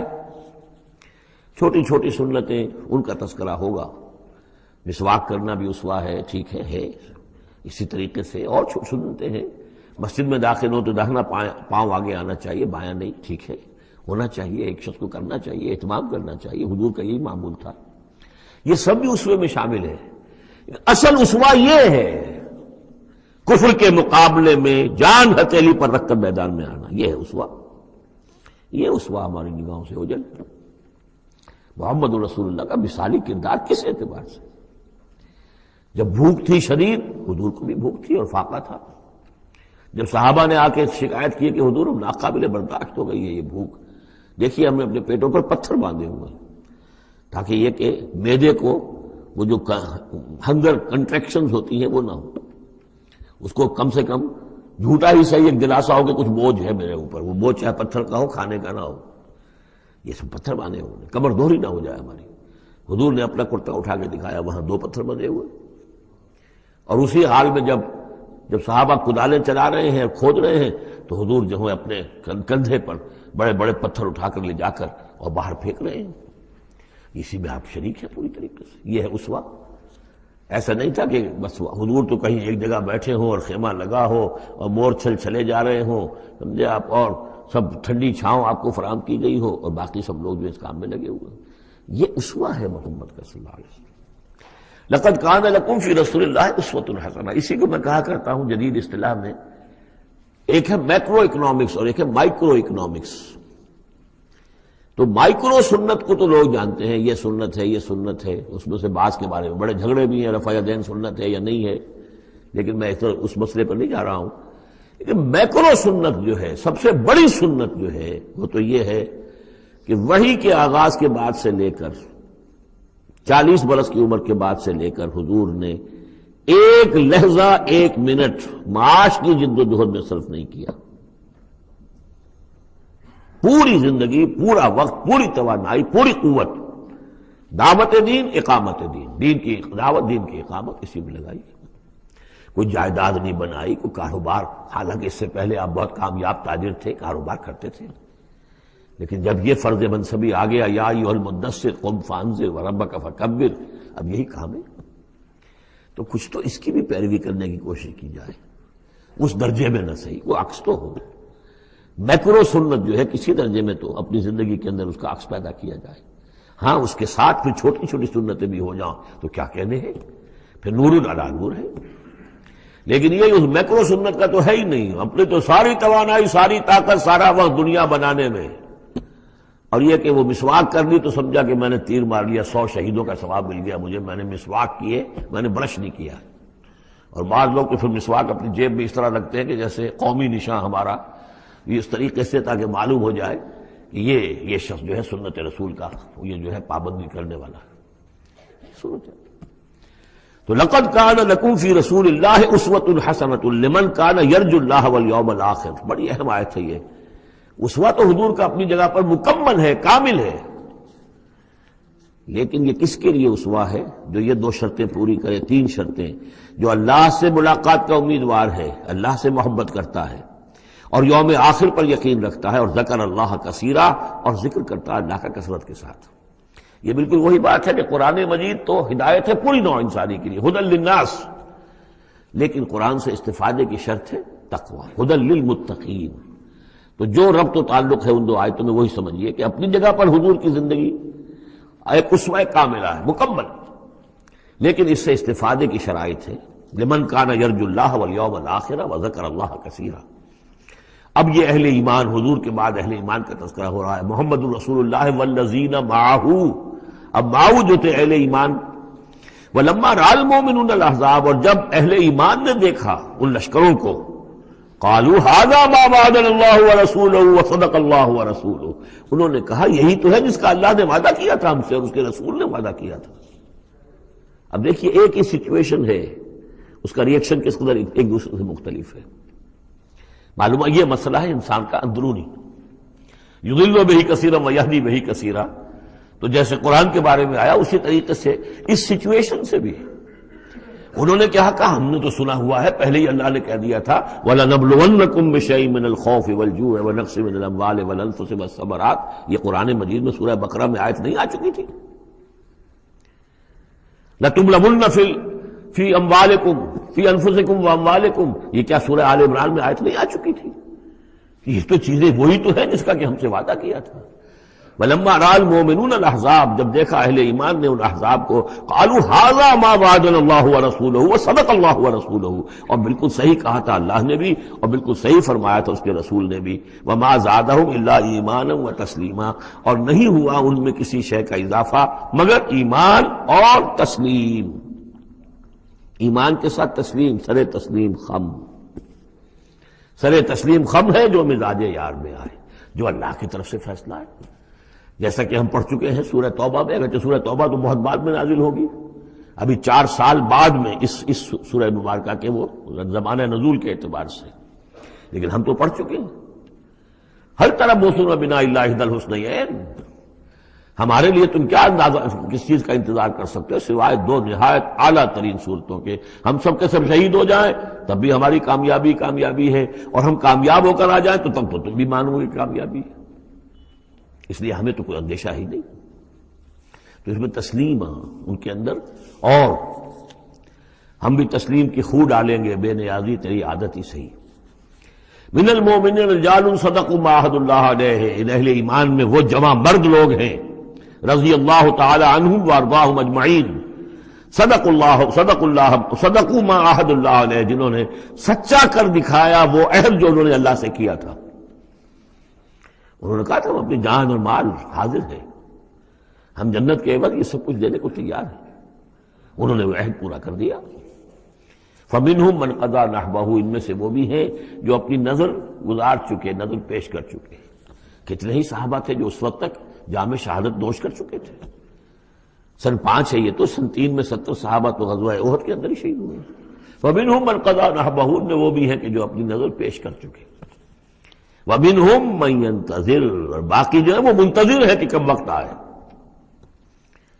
یہ تو ہم انتظار میں ہیں کہ کب اللہ تعالیٰ ہمیں بھی شہادت کا درجہ دے، ہماری بھی شہادت قبول فرما لے. لگا رکھا ہے تیرے خنجر و ثنا کے لیے وبال دوش سر، جس میں وبال دوش سر، جس میں ناتواں پہ مگر لگا رکھا ہے تیرے خنجر و ثنا کے لیے. ہم تو اللہ منتظر ہیں کہ کب ہماری باری آ جائے. فَمِنْهُمْ مَنْ قَضَىٰ نَحْبَهُ وَمِنْهُمْ مَنْ يَنْتَظِرُ وَمَا بَدَّلُوا تَبْدِيلًا. اور انہوں نے ہرگز تبدیلی کوئی نہیں کی جو انہوں نے عہد اللہ سے کیا، سرے بوس میں فرق نہیں آنے دیا. لِيَجْزِيَ اللَّهُ الصَّادِقِينَ بِصِدْقِهِمْ، تاکہ اللہ تعالیٰ سچوں کو ان کی سچائی کا پورا پورا بدلہ دے. وَيُعَذِّبَ الْمُنَافِقِينَ إِنْ شَاءَ أَوْ يَتُوبَ عَلَيْهِمْ، اور ان منافقوں کو چاہے تو ان پر عذاب بھیج دے اور چاہے تو ابھی ان کی توبہ قبول کر لے، انہیں توبہ کا موقع دے دے. یہ میں بتا چکا ہوں کہ آخری جو فیصلہ ہوا وہ جب کہ غزوہ تبوک کا معاملہ ہوا ہے، پھر آخری فیصلے ہوئے ہیں.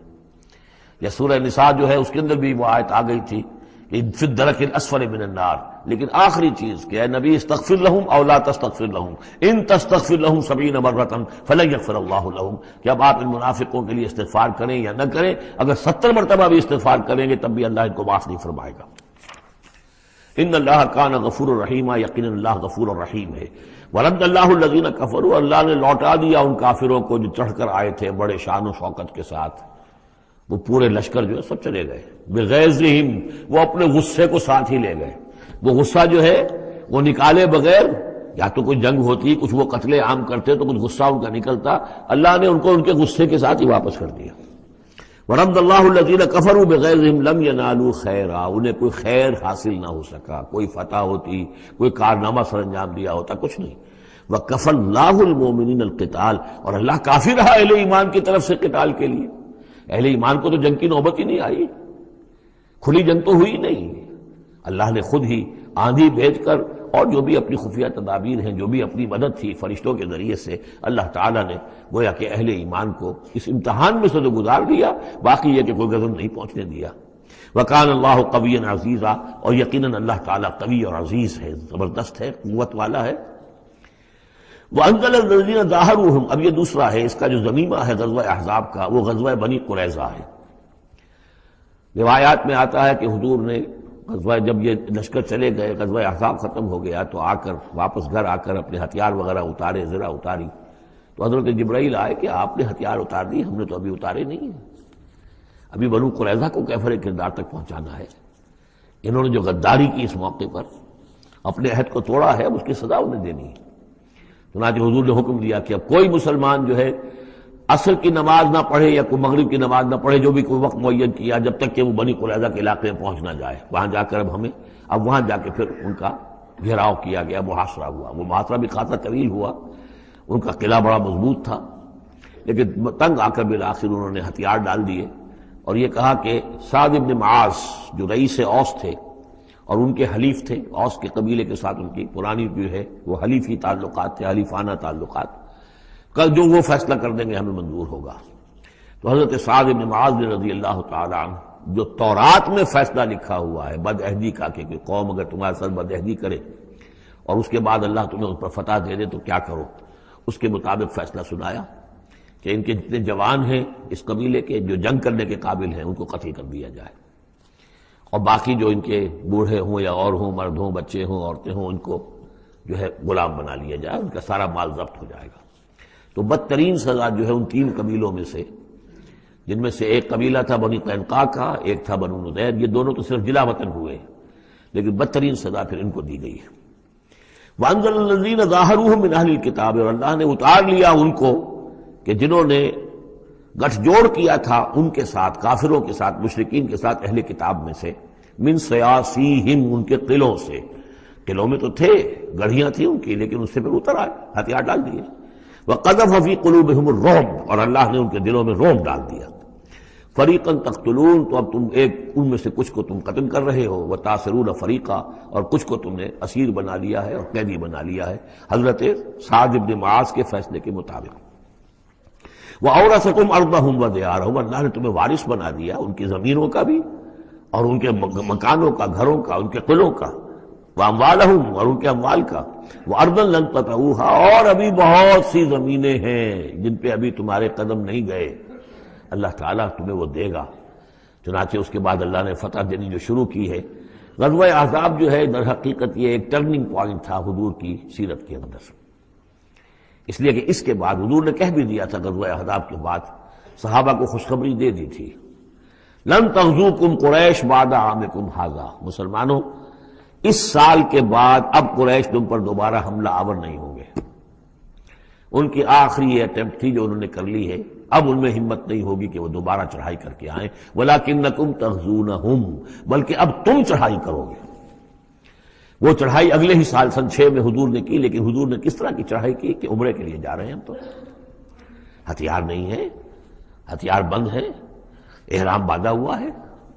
اب ایک ایسی سچویشن پیدا ہوئی مکے والوں کے لیے، نہ وہ نگلا جائے نہ اگلا جائے، کہ ان کی پرانی روایات ہے یہ کہ کسی کو بھی عمرے کے لیے حج کے لیے کوئی آئے اسے نہیں روک سکتے، لیکن مسلمانوں کو کیسے آنے دیں، اور روکے تو کیسے روکیں؟ بالآخر انہوں نے فیصلہ کیا ہم کسی ضرورت نہیں آنے دیں گے۔ ادھر حضور نے پھر جو ہے بیعت لے لی کہ اب یہاں سے ہم کوئی بھی زندہ نہیں جائے گا، سب جانے یہیں دے دیں گے۔ بیعت علی الموت، بیعت رضوان جو ہوئی اس موقع پر، وہ بیعت علی الموت تھی، یہیں پر جانے دے دیں گے۔ جس کی خبریں وہاں پہنچی تو ان کے چھکے چھوٹ گئے۔ بہرحال پھر صلح ہوئی، جس صلح کو کہا ہے اللہ تعالیٰ نے انا فتحنا لک فتحا مبینا، تو فتح کا جو ہے دروازہ کھل گیا ہے غزوہ احزاب کے فوراً بعد، اور اسی کی طرف اشارہ ہے وہ ارضا لم تطئوہا، ابھی بہت سی زمینیں جن پر مسلمانوں تمہارے قدم میں نہیں پہنچے، تمہارے قدم نہیں پہنچے، ابھی تم نے گھوڑے نہیں دوڑائے ہیں، ابھی وہ تو زمینیں اب کہاں سے کہاں تک آپ سمجھیے کہ 30 سال کے اندر اندر کہاں سے کہاں تک مسلمانوں کی حکومت ہو گئی۔ تو وہ سارا اشارہ اس میں ہے، خاص طور پہ خیبر سن 7 میں یہودیوں کا گڑھ فتح ہو گیا۔ وَكَانَ اللَّهُ عَلَىٰ كُلِّ شَيْءٍ قَدِيرًا، اور اللہ تعالیٰ ہر چیز پر قادر ہے۔ اب یہاں سے وہ مضمون شروع ہو رہا ہے کہ جو پہلے رکوع میں تھا، کچھ جو مجلسی اصلاحات ہیں، یوں سمجھیے کہ ان کی پہلی قسط وہ ہے جو سورہ احزاب میں آ رہی ہے۔ 5ویں سال عرب میں پردے کا رواج نہیں تھا، چادر کا رواج تھا، مرد بھی عورت بھی، باہر جب نکلتا تھا تو ایک لمبی سی چادر لے کر، لیکن یہ کہ مردوں کے صرف کندھے پر وہ پڑی ہوتی تھی، عورتیں یہ ضرور تھا کہ اسے اپنا تقریباً پورے جسم میں وہ لپیٹ لیتی تھی اس میں، لیکن چہرے کا کچھ نہیں، سر پہ کچھ نہیں، سر پر اگر ہو گیا ورنہ چہرہ کھلا۔ یہ وہاں کے رواج تھے، گھروں میں بے دھڑک جا رہے ہیں آ رہے ہیں، اور جو بھی تھا وہاں پر جو صورتحال تھی۔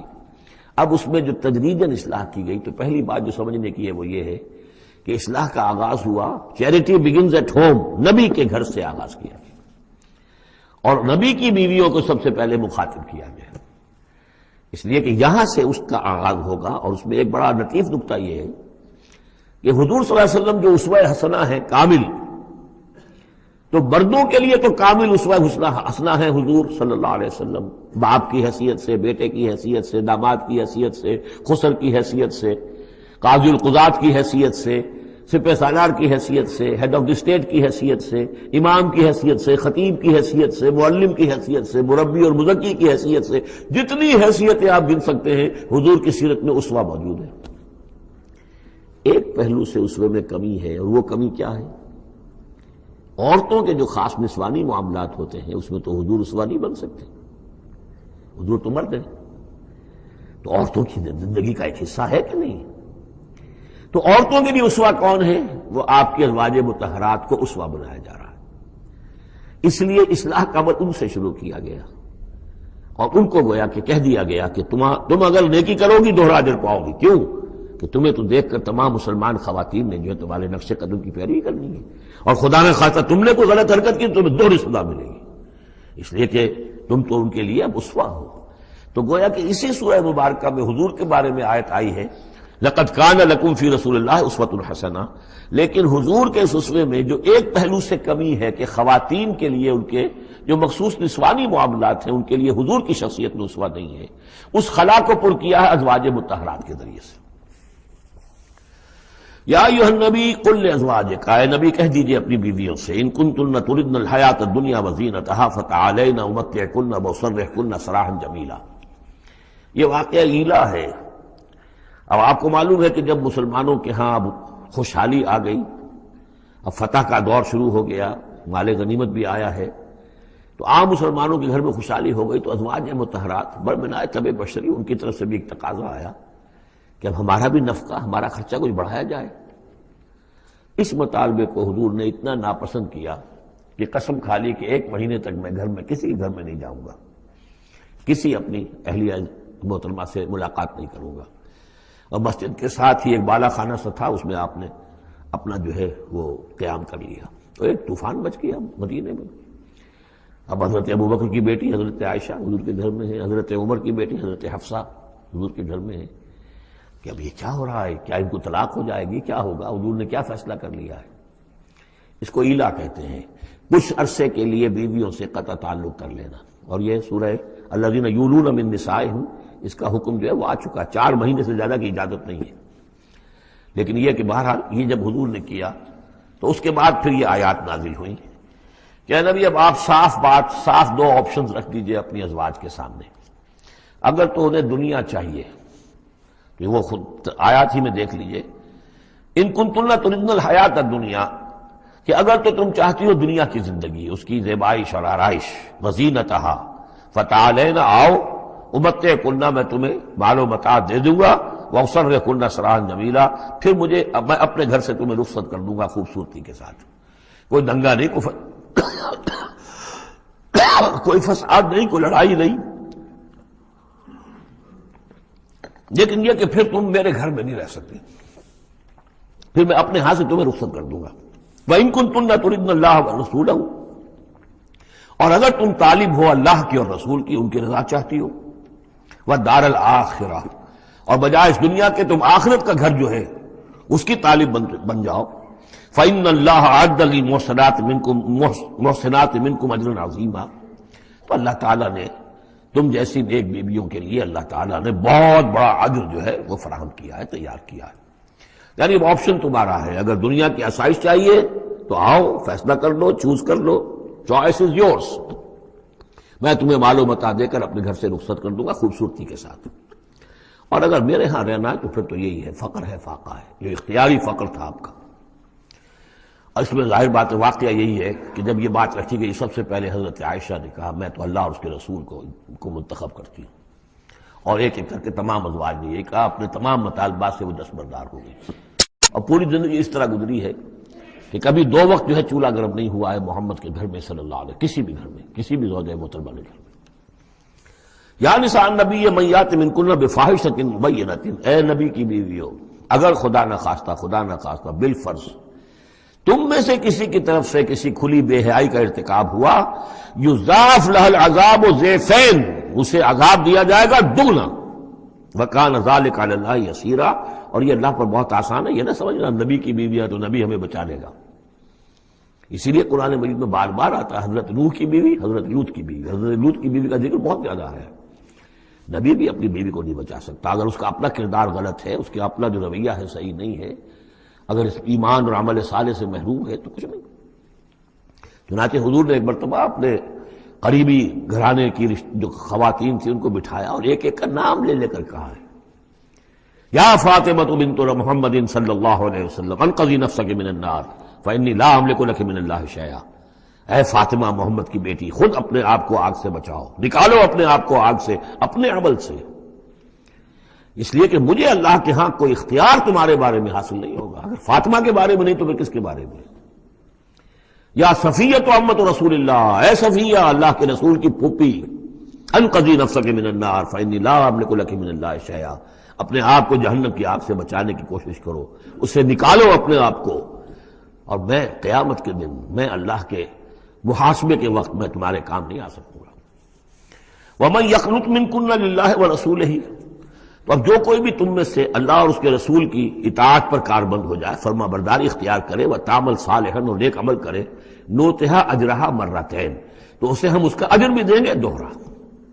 غلطی کرو گی تو سزا دگنی، اور صحیح طرز عمل ہوگا ایمان اور عمل صالح والا تو اجر بھی تمہارا دگنا ہوگا. اعتدنا لہا رزقا کریما، اور اس کے لیے اللہ تعالیٰ نے ہم نے بہت ہی رزق کریم باعزت روزی کا اہتمام جنات کے اندر کیا ہوا ہے. یا نساء نبی لستن کاحد من النساء، اے نبی کی بیویوں تم عام عورتوں کے مانند نہیں ہو، تم نبی کی بیویاں ہو.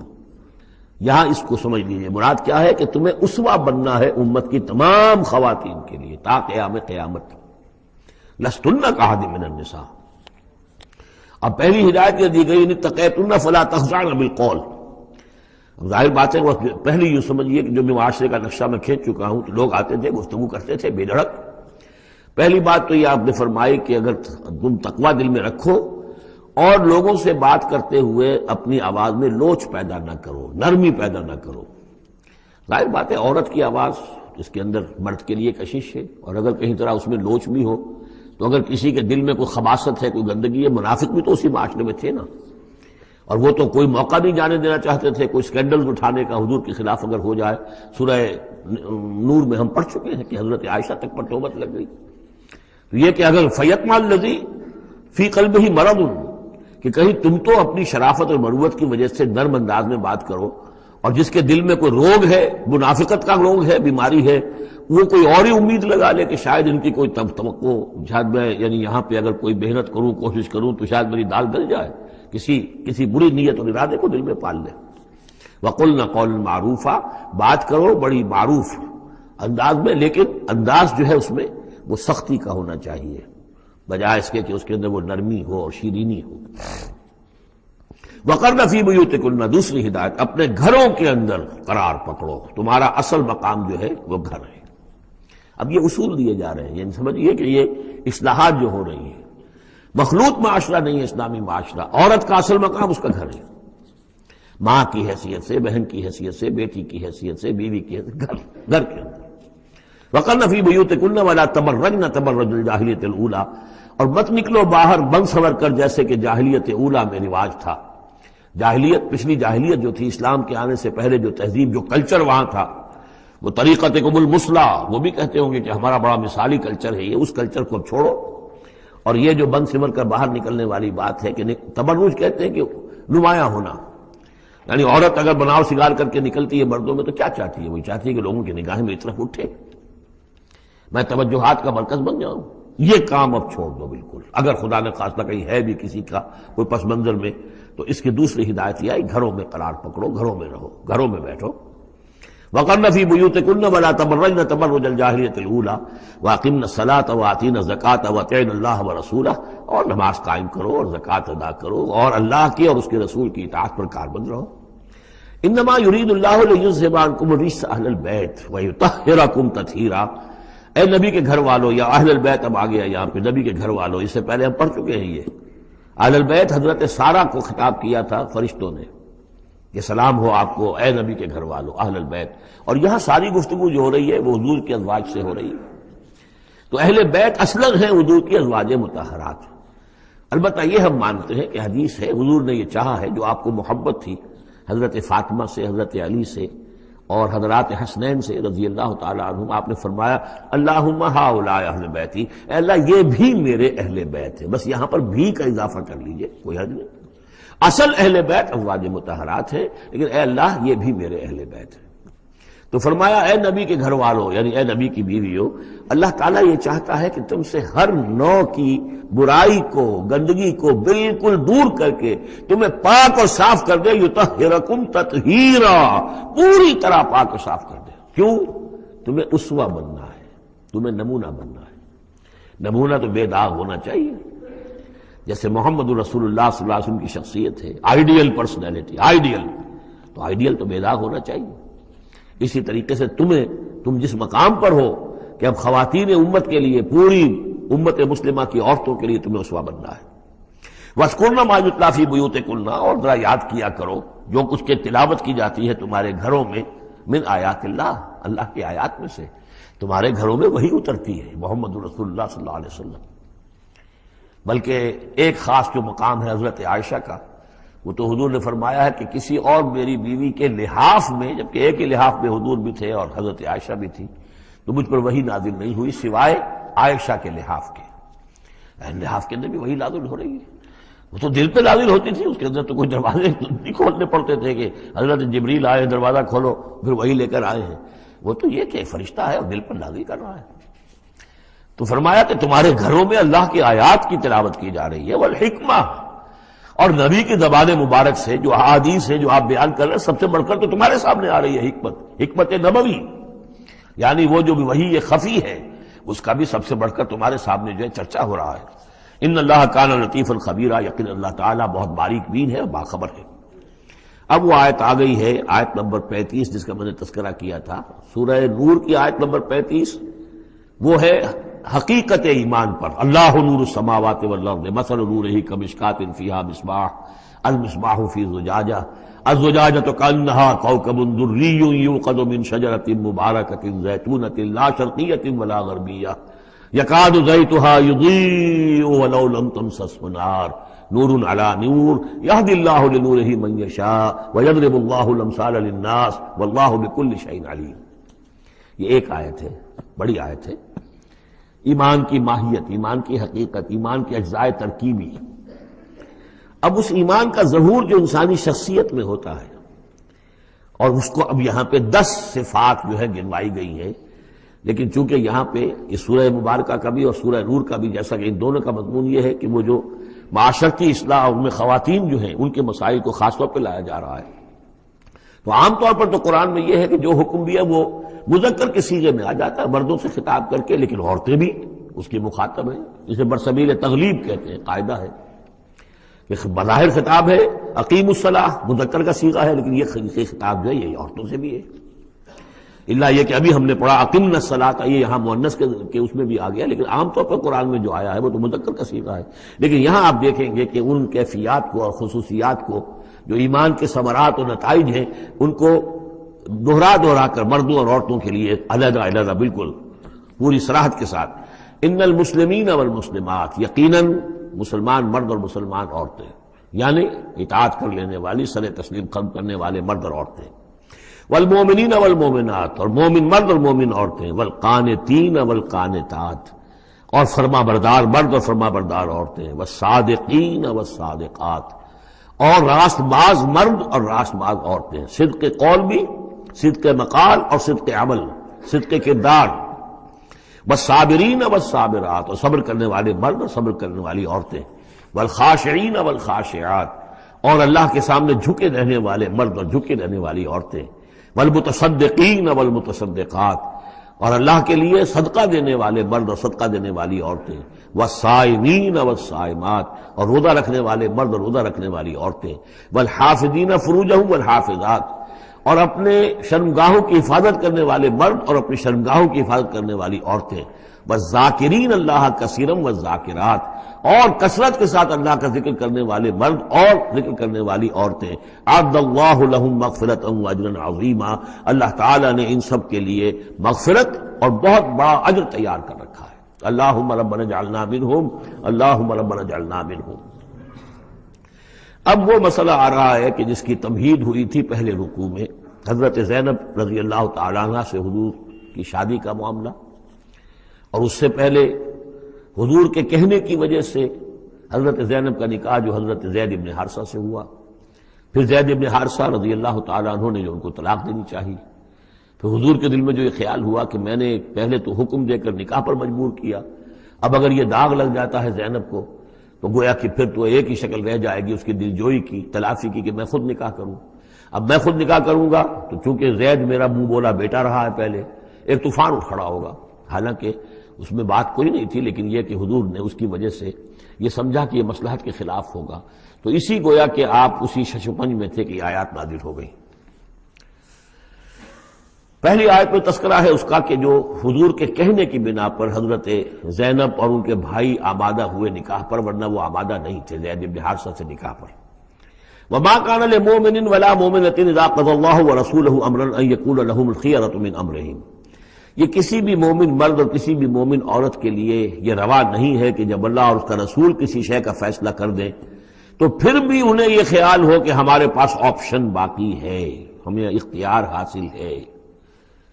وَمَن يَعْصِ اللَّهَ وَرَسُولَهُ فَقَدْ ضَلَّ ضَلَالًا بَعِيدًا، جو اللہ اور اس کے رسول کی نافرمانی کریں گے انہوں نے تو گویا کہ بہت بڑی گمراہی جو ہے وہ حاصل کر لی. یہ گویا کہ ایک تو یہ کہ اس کو عام ہم لیں گے تو یہ ہر معاملے کے اوپر ہے کہ اللہ اور اس کے رسول کے فیصلے کے بعد پھر میں یہ سمجھوں کہ میرے پاس کوئی آپشن ہے، تو اس کا مطلب ہے کہ میں اللہ کا انکار کر رہا ہوں، رسول کا انکار کر رہا ہوں. پس منظر میں وہی ہے کہ حضور کی فرمائش جو تھی ابتداءً تو چونکہ امیمہ ابن عبد المطلب حضور کی پھپھی تھی جن کی بیٹی ہیں حضرت زینب، اس کا اونچا خاندان ہے. اور ادھر یہ ہے کہ حضرت زید ابن حارثہ غلام رہے ہیں، اگرچہ تھے شریف خاندانوں میں سے عرب کے، لیکن کبھی انہیں کہیں پکڑ کر کہیں کسی نے لا کر غلام بنا کر بیچ دیا تھا تو داغ تو لگ گیا غلامی کا، اور اس معاشرے میں وہ داغ پھر دھلتا نہیں تھا ایک دفعہ. ایک دفعہ لگ جانے کے بعد. تو اس وجہ سے اب انہوں نے حضور کے لیے، حضور کے فرمانے کی وجہ سے نکاح کیا. اس کے بعد نہیں ان کی نبھی آپس میں، اور اس میں گمان غالب یہ ہے کہ حضرت زینب انہیں وہ نہیں دے سکی احترام اور ادب اور ان کی مرضی پر چلنے کا معاملہ، جیسا کہ ایک عورت کو فصالحات و قانتات حافظات للغیب جو رویہ ہونا چاہیے، اب وہ اپنے جذبات اور احساسات کے اوپر اس درجے جو ہے وہ کنٹرول نہ کر سکی، لہذا ان کے مابین جو ہے وہ موافقت نہیں ہوئی. تو حضرت زید نے کئی دفعہ کہا کہ حضور میں پھر ان کو فارغ کر دینا چاہتا ہوں، طلاق دینا چاہتا ہوں. استقول للذی انعم اللہ علیہ وانعمت علیہ امسک علیک زوجک. اے نبی جب آپ کہتے تھے اب اس شخص سے کہ جس پر اللہ نے بھی انعام فرمایا اور آپ نے بھی انعام فرمایا، آپ نے اسے آزاد کر دیا، اپنا منہ بولا بیٹا بنایا تھا. یہ دوسری بات ہے کہ اللہ نے وہ بات ختم کر دی. یہ تو زید ابن محمد کہلاتا تھا، اب یہ زید ابن حارثہ رہ گیا دوبارہ. آپ اس سے کہتے رہے امسک علیک زوجک، نہیں اپنی بیوی کو روکے رکھو، گھر میں آباد رکھو، ذرا اور کوشش کرو، ذرا اور کہ مزاجوں کی موافقت ہو جائے. واتق اللہ، اللہ سے ڈرو، اللہ کا تقوی اختیار کرو. وتخفی فی نفسک ما اللہ مبدیہ، اور آپ اپنے دل میں چھپائے ہوئے تھے وہ بات جس کو کہ اللہ تعالیٰ اللہ مبدی، جسے اللہ تعالیٰ کھولنا چاہتا ہے. وتخشى الناس، آپ لوگوں سے ڈر رہے تھے. واللہ احق ان تخشاہ، جبکہ اللہ زیادہ حقدار ہے اس کا کہ آپ اس سے ڈریں. فلما قضا زید منہا وطرا، تو جب زید نے اس سے آخری قطع تعلق کر لیا، یعنی زکوٰۃ بھی دے دی، وہ طلاق بھی دے دی اور پھر عدت بھی پوری ہو گئی. زوجناکہا، اے نبی ہم نے تزویج کر دی ہے اس کی تمہارے ساتھ، زوجہ بنا دیا ہے، ہم نے نکاح کر دیا ہے. حضرت زینب پھر یہ کہا کرتی تھیں، دوسری ازواج مطہرات سے فخر کرتی تھیں کہ تمہارے نکاح سب کے جو ہے زمین پر ہوئے، میرا نکاح آسمان پر ہوا ہے. جب حضور نے شادی کی ان سے پھر تو اللہ نے نکاح کیا، اللہ نے نکاح پڑھایا ہے. زوجناکہا، ہم نے اسے آپ کی زوجیت میں دے دیا. کہ لا یکون علی المؤمنین حرج فی ازواج ادعیائہم، تاکہ یہ آئندہ کے لیے یہ جاہلی رسم کا خاتمہ ہو جائے اور منہ بولے بیٹوں کی بیویوں کے بارے میں اہل ایمان پر کوئی تنگی نہ رہے. منہ بولا بیٹا تھا، اس کی بیوی تھی، بیٹا فرض کیجیے فوت ہو گیا وہ، تو اس کی بیوی سے وہ بیوہ ہو گئی ہے، تو آپ شادی کر سکتے ہیں.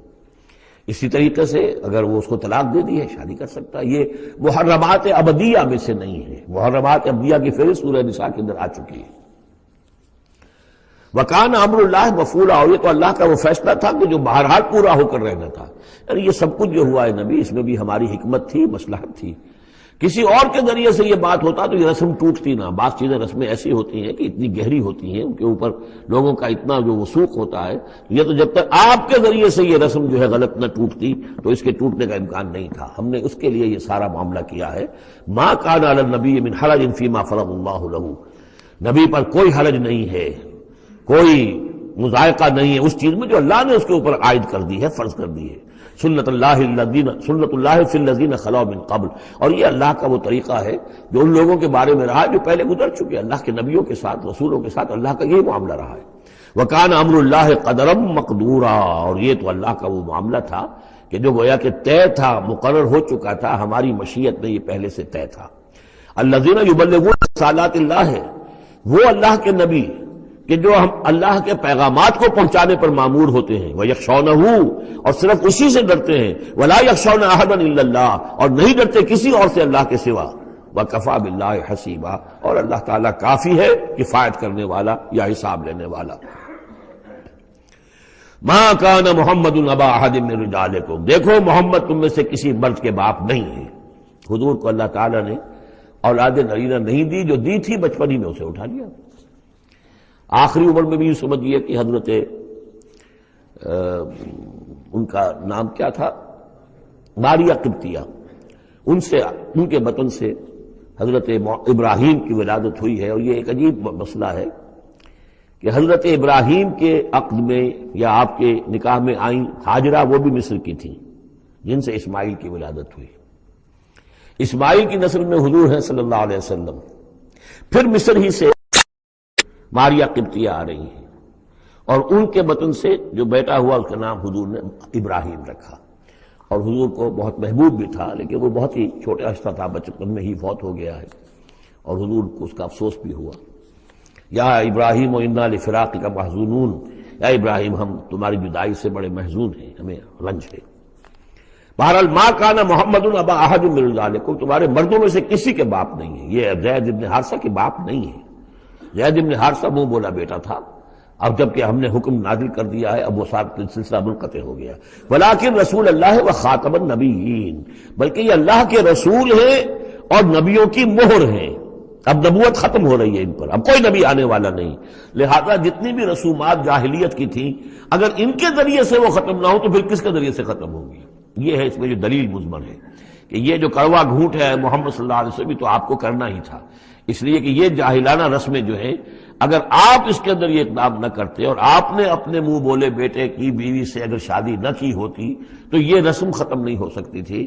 اور یہی بات بتائی جا رہی ہے لوگوں کو، ما کان محمد ابا احد من رجالکم ولکن رسول اللہ و خاتم النبیین، وہ تو اللہ کے رسول ہے اور خاتم النبیین۔ اب اس میں ایک بڑا باریک نقطہ ہے، وہ نوٹ کر لیجئے، رسالت حضور کی دائم و قائم ہے، چل رہی ہے ابھی تک۔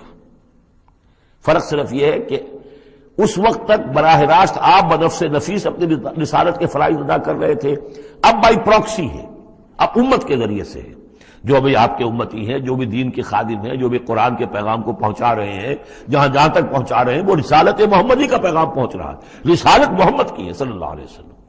جیسے کہ ہم نے سورہ انعام میں آیت پڑھی تھی، اوحی الی ھذا القرآن لانذرکم بہ ومن بلغ، اے نبی ان سے کہہ دیجئے یہ قرآن مجھ پر وحی کیا گیا ہے تاکہ اس کے ذریعے سے میں تمہیں بھی خبردار کر دوں اور جسے بھی یہ قرآن پہنچ جائے۔ اسی لیے امت کو آپ ہدایت دے کر گئے تھے، فَلْيُبَلِّغِ الشَّاهِدُ الْغَائِبَ، اب یہ تمہارا کام ہے اس قرآن کی تبلیغ کرو اور پہنچاؤ، جو بھی یہاں نہیں ہے ان تک پہنچاؤ۔ تو گویا کہ رسالت محمدی ختم نہیں ہوئی ہے، رسالت محمدی تو چل رہی ہے، لہذا ختم کا لفظ جو آیا ہے وہ رسالت کے ساتھ نہیں آیا، نبوت کے ساتھ آیا۔ نبوت ختم ہو گئی جب وحی کا دروازہ بند ہو گیا، نبوت ختم ہو گئی۔ نبوت محمدی آپ کی ذات کے ساتھ تھی، وہ جیسے ہی آپ کی ذات جو ہے وہ اس دنیا سے اس نے پردہ کیا، اس کے ساتھ ہی آپ کی وہ نبوت کا دروازہ بند ہو گیا۔ لیکن رسالت محمدی وہ تو دائم و قائم ہے، اسی لیے یہاں دیکھیے ولیکن رسول اللہ ہے وخاتم النبیین، آپ تو اللہ کے رسول ہیں اور دائم ہیں اور قائم ہیں، اور خاتم النبیین ہیں اور نبیوں کی مہر ہے، وکان اللہ بکل شیء علیما، اور یقیناً اللہ تو ہر چیز کا علم رکھنے والا ہے۔ یا ایھا الذین آمنوا اذکروا اللہ ذکرا کثیرا وسبحوہ بکرۃ واصیلا هو الذی یصلی علیکم وملائکتہ لیخرجکم من الظلمات الی النور وکان بالمؤمنین رحیما۔ صدق اللہ العظیم۔ اہل ایمان اللہ کا ذکر کیا کرو کثرت کے ساتھ۔ ذکر کثیر سے مراد کیا ہے کہ انسان کسی بھی حال میں ہو اللہ کو یاد رکھے۔ پنجابی میں ایک کہاوت ہے، ہتھ کارول دل یارول، کام آپ کر رہے ہیں، کوئی بھی کر رہے ہیں، لیکن یہ کہ آپ کا دل اللہ کے ساتھ لگا ہونا چاہیے۔ اس کا جو بہترین طریقہ ہے وہ یہ ہے کہ تمام جو بھی معمولات زندگی کے ہیں ان کے ساتھ ہی حضور صلی اللہ علیہ وسلم سے مسنون دعائیں ہیں۔ گھر میں داخل ہو رہے ہیں تو دعا مانگیے، باہر نکل رہے ہیں تو دعا مانگیے، بازار میں داخل ہو رہے ہیں تو دعا مانگیے، بازار سے باہر آ رہے ہیں دعا مانگیے، بیت الخلاء میں داخل ہو رہے ہیں دعا ہے۔ لیکن آپ کام بھی کر رہے ہیں ساتھ کے ساتھ، کوئی اضافی وقت آپ کا نہیں لگ رہا ہے، لیکن اس میں یہ ہے کہ آپ کا اللہ کے ساتھ ایک رشتہ قائم رہے۔ باقی یہ کہ قرآن سب سے بڑا ذکر ہے، پھر نماز، یہ تو ہم پڑھ چکے ہیں 21ویں پارے کی پہلی آیت، وَاتْلُ مَا أُوحِيَ إِلَيْكَ مِنَ الْكِتَابِ وَأَقِمِ الصَّلَاةَ إِنَّ الصَّلَاةَ تَنْهَىٰ عَنِ الْفَحْشَاءِ وَالْمُنكَرِ وَلَذِكْرُ اللَّهِ أَكْبَرُ۔ تو اللہ کا ذکر کرو کثرت کے ساتھ، وَسَبِّحُوهُ بُكْرَةً وَأَصِيلًا، اور صبح و شام اس کی تسبیح کرتے رہو۔ هُوَ الَّذِي يُصَلِّي عَلَيْكُمْ وَمَلَائِكَتُهُ، وہ تم پر اپنی رحمتیں بھیجتا رہتا ہے، اپنی عنایتیں اور شفقتیں نازل فرماتا رہتا ہے، نہ صرف وہ خود بلکہ اس کے ملائکہ بھی۔ اب یہ دیکھیے وہی لفظ ہے کہ جو حضور کے بارے میں آیا ہے، ان اللہ و ملائکتہ یصلون علی النبی، یقیناً اللہ اور اس کے فرشتے نبی پر رحمتیں بھیجتے ہیں۔ لیکن یہ فرمایا جا رہا کہ ایک عام اہل ایمان کو بھی حصہ ملتا ہے اس میں سے، اللہ کی عنایتیں ہیں، اللہ کی رحمتیں ہیں، وہی لفظ استعمال ہو رہا ہے اہل ایمان کے لیے۔ هو الذی یصلی علیکم وملائکتہ لیخرجکم من الظلمات الی النور، وہ اپنی رحمتیں اور عنایتیں نازل فرماتا رہتا ہے، وہ بھی اور اس کے فرشتے بھی، تاکہ نکالیں تمہیں اندھیروں سے روشنی کی طرف۔ وَكَانَ بِالْمُؤْمِنِينَ رَحِيمًا، اور یقیناً اللہ تعالیٰ کے اہل ایمان کے حق میں وہ بہت رحیم ہے۔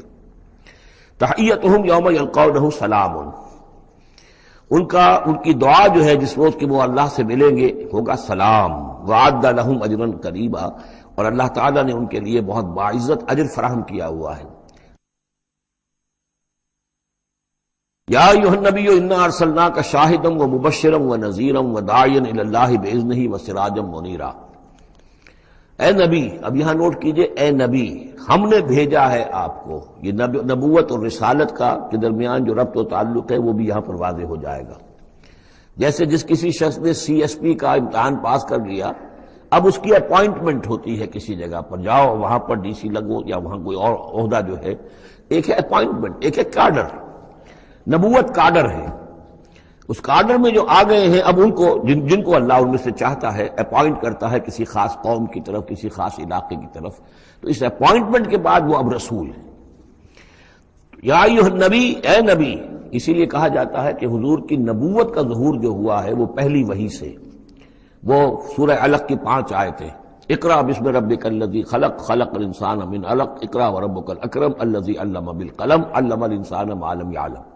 اب ان 5 آیتوں میں کہیں تبلیغ کا حکم نہیں ہے، یہاں سے نبوت کا تو آغاز ہو گیا، لیکن یہ کہ رسالت کا آغاز ہوا ہے جب آپ کو تبلیغ کا حکم آیا، یا ایھا المدثر قم فانذر وربک فکبر۔ اب یہاں سے رسالت کا آغاز ہوا، تو نبوت اور رسالت کے اس فرق کو ذہن میں رکھیں۔ یا ایھا النبی، اے نبی ہم نے بھیجا ہے آپ کو شاہداً گواہ بنا کر۔ اب اس پر ہم گفتگو کر چکے ہیں، لتکونوا شہداء علی الناس ویکون الرسول علیکم شہیدا، اور لیکون الرسول شہیدا علیکم وتکونوا شہداء علی الناس، سورہ بقرہ میں آیت آئی اور سورہ حج میں آ چکی ہے۔ اور مبشر اور نذیر، بشارت دینے والے، خبردار کرنے والے، یہ تو بہت مرتبہ آ چکا ہے، جمع کے صیغے میں، واحد کے صیغے میں۔ وَدَاعِيًا إِلَى اللَّهِ بِإِذْنِهِ، اللہ کی طرف بلانے والے اس کے حکم سے۔ یعنی ایک داعی اور بھی ہوتا ہے جو اللہ کا کوئی بندہ ہے، کوئی صوفیاء میں سے ہے، کوئی اللہ کا نیک آدمی، وہ بھی لوگوں کو بلا رہا ہے اللہ کے راستے کی طرف، لیکن نبی رسول کا کام یہ ہو جاتا ہے کہ وہ اس پر مامور ہے کہ وہ بلائے۔ اس میں زمین و آسمان کا فرق ہے کہ ایک ہے کہ حفظان صحت کے اصولوں پر تمام شہریوں کو جو ہے اس پہ خیال رکھنا چاہیے، عمل کرنا چاہیے، گلیوں میں گندگی نہ ہو، یہ نہ ہو، وہ نہ ہو، یہ تو گویا کہ اصول شہریت میں سے ہے۔ ایک محکمہ ہے جو قائم کیا گیا اسی کام کے لیے، وہ تو مامور ہے، وہ تو تنخواہ اسی کی لیتے ہیں، لہذا وہ ہم وقت اسی کام کے اوپر لگے ہوئے ہیں۔ تو اسی طریقے سے دفاع وطن ہے، ویسے تو ہر شہری کا فرض ہے کہ اس کے لیے اپنے آپ کو ہر وقت تیار رکھے، لیکن ایک فوج آپ نے تیار کی ہوئی ہے جو اسی کام کے لیے۔ تو رسول تو گویا کہ وہ پھر داعی اللہ باذنہ، اللہ کے حکم سے مامور من اللہ ہو کر پھر وہ جو ہے دعوت دیتا ہے۔ وسراجا منیرا، اور آپ کو ایک بہت روشن چراغ بنا دیا، چراغ ہدایت۔ وبشر المؤمنین بان لهم من اللہ فضلا کبیرا، اور اہل ایمان کو آپ بشارت دے دیجئے کہ ان کے لیے اللہ کی طرف سے بہت بڑا فضل ہے۔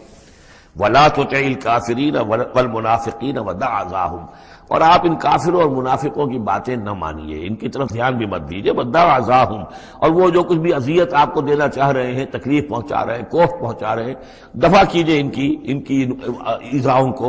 وتوکل علی اللہ، اللہ تعالیٰ پر توکل کیجیے۔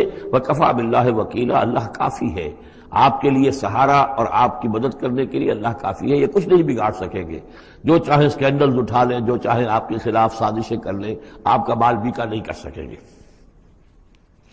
یا ایھا الذین آمنوا اذا نکحتم المؤمنات ثم طلقتموہن من قبل ان تمسوہن، اب ایک حکم یہاں پر طلاق کے ضمن میں بھی آ رہا ہے۔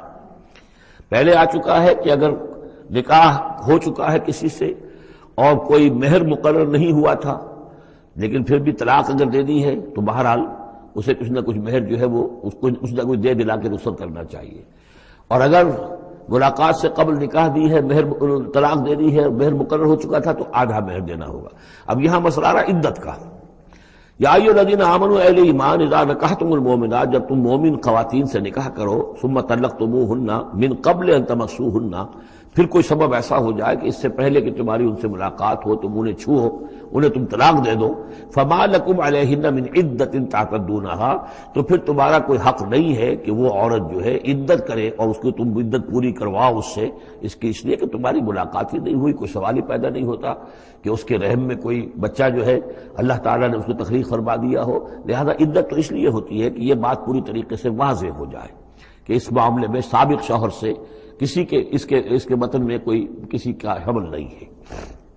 وَمَتِّعُوهُنَّ، تو انہیں کچھ دیر دلا کر رخصت کرو، وَسَرِّحُوهُنَّ سَرَاحًا جَمِيلًا، اور اپنے ہاں سے رخصت کرنا ہو تو بڑی خوبصورتی کے ساتھ رخصت کرو۔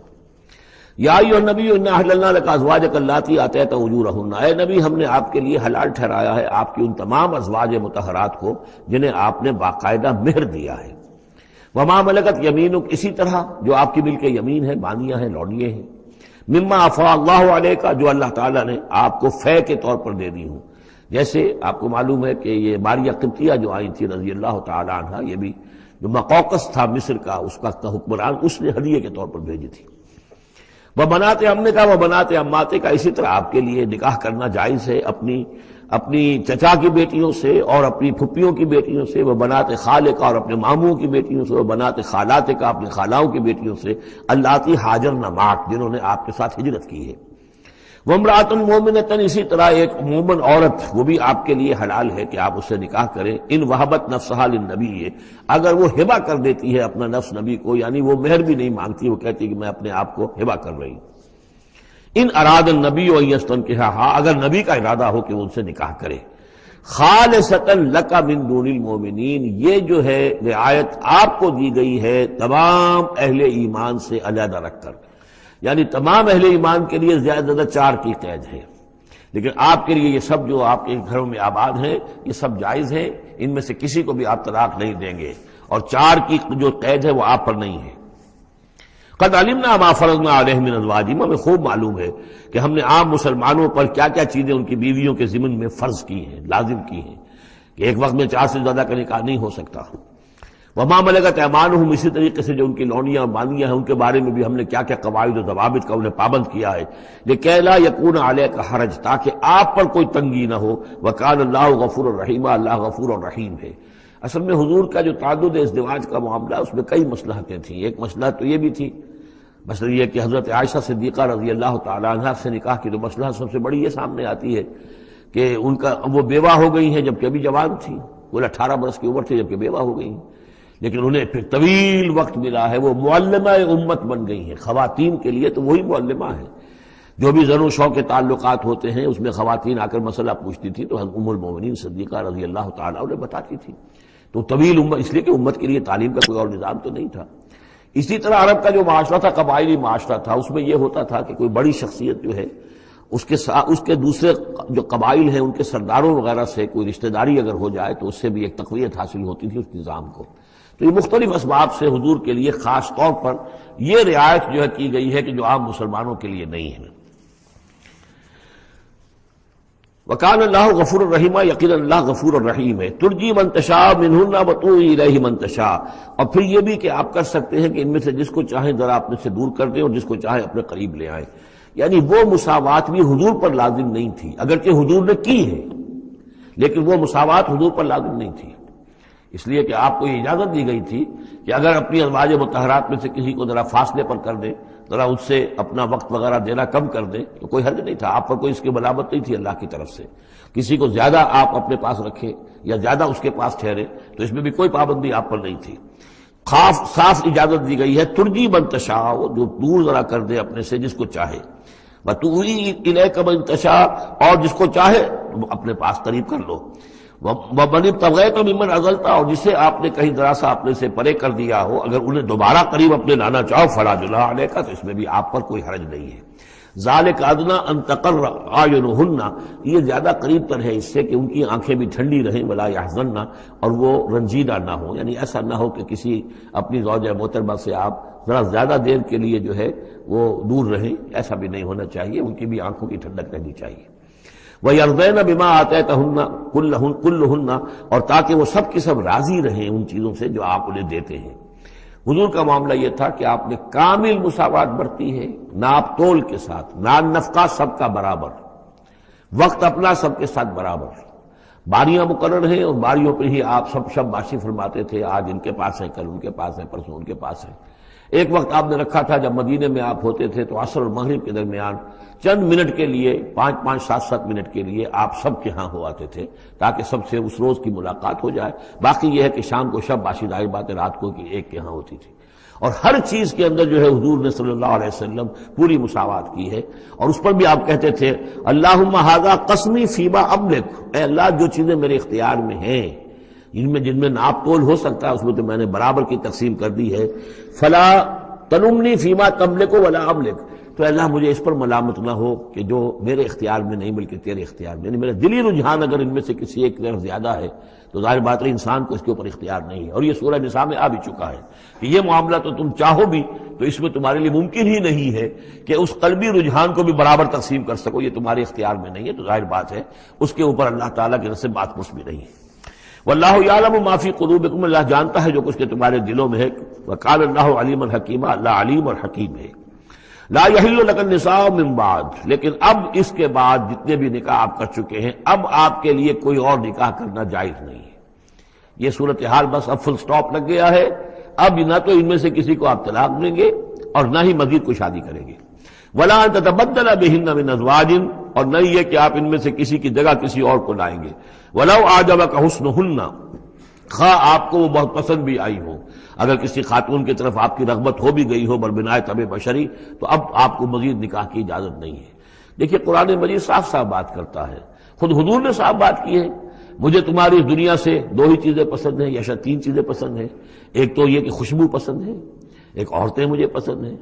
تو جو آپ نے اس میں قطعاً کوئی آپ نے جھجک نہیں رکھی کہ جو باتیں ہیں جو بھی فطرت ہے انسان کی اور جو بھی اللہ تعالیٰ نے بنائی ہے اس کے مطابق، تو آپ نے فرمایا کہ مجھے تو دلچسپی ہے، کوئی شک نہیں.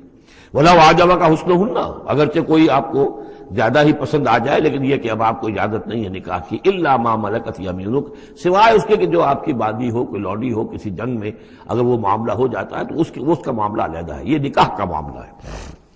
حضور کے ہاں دو لونڈیاں ہیں، ماریہ قبطیہ اور ایک حضرت ریحانہ رضی اللہ تعالیٰ عنہما. وَكَانَ اللَّهُ عَلَىٰ كُلِّ شَيْءٍ رَقِيبًا، اللہ تعالیٰ ہر چیز پر نگران ہے، ہر چیز کا پہرا دے رہا ہے.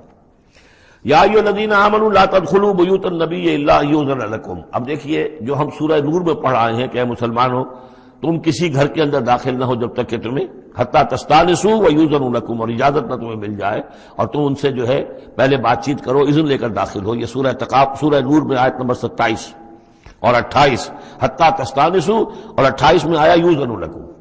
لیکن یہ اس سے پہلے حکم آ رہا ہے، یہ حکم بھی سب سے پہلے نبی کے گھر کے بارے میں آیا. جیسا کہ میں بتا چکا ہوں یہ سن 5 کا نزول ہے، وہ سن 6 کا نزول ہے. پھر اس کو ایکسٹینڈ کیا ہے تمام مسلمانوں پر. یا ایھا الذین آمنوا، اہل ایمان مت داخل ہو جایا کرو نبی کے گھروں میں، الا ان یؤذن لکم، الا یہ کہ تمہیں اجازت دی جائے، الی طعام غیر ناظرین اناہ، کھانے کے لیے اگر تمہیں بلایا جائے تو ایسا نہ ہو کہ پہلے ہی جا کے دھرنا مار کر بیٹھ جاؤ کہ کھانا تیار ہو رہا ہے تو بیٹھے ہوئے وہاں.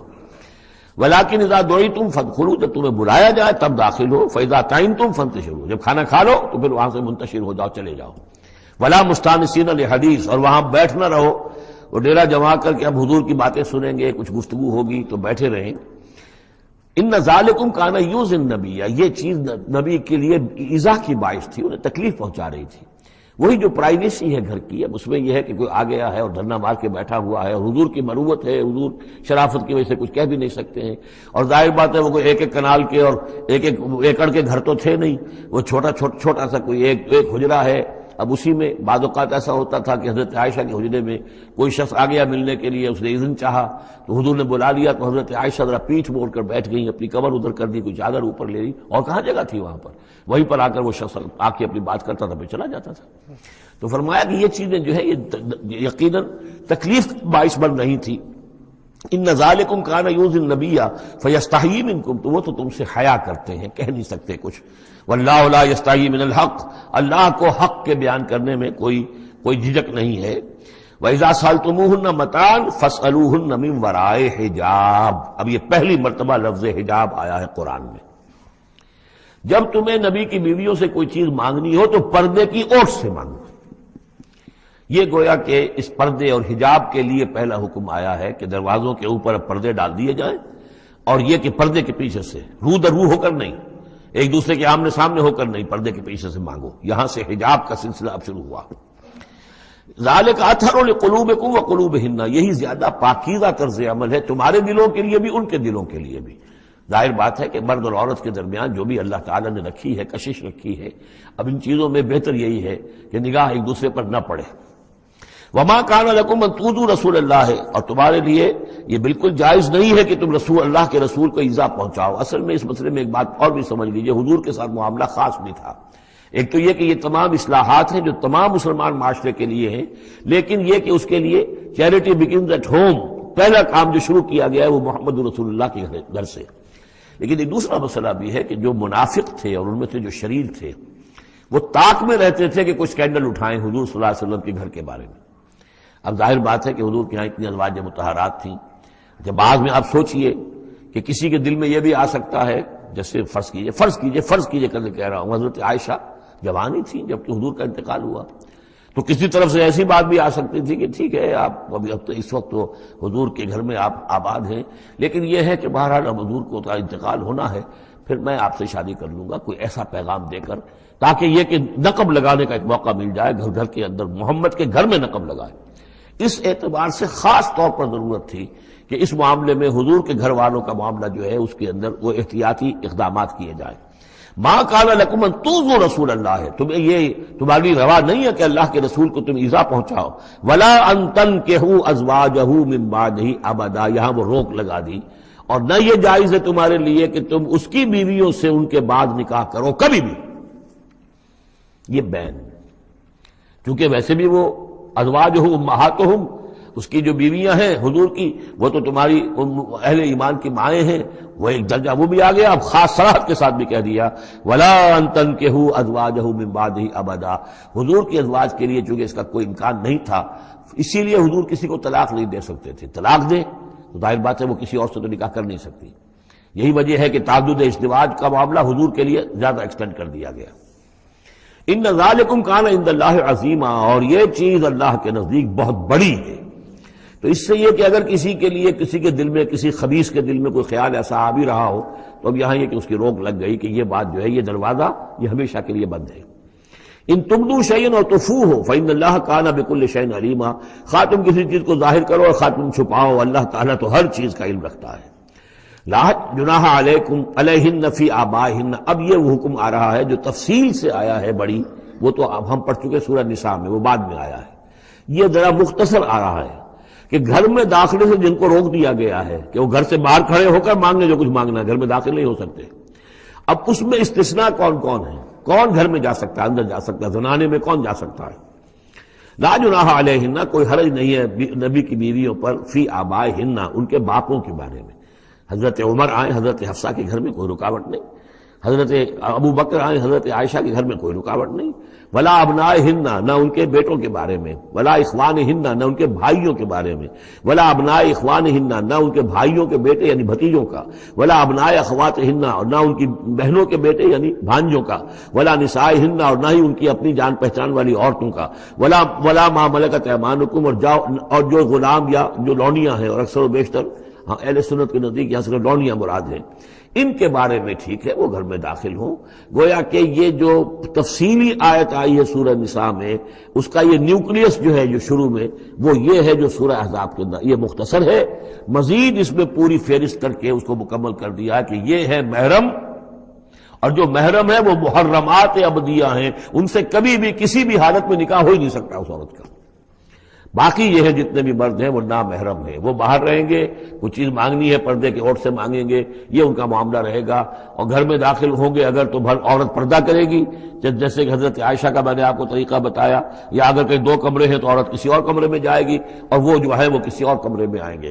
یہ طریقہ ہے اسلامی معاشرت کا، مسلمانوں کی طرز رہائش کا۔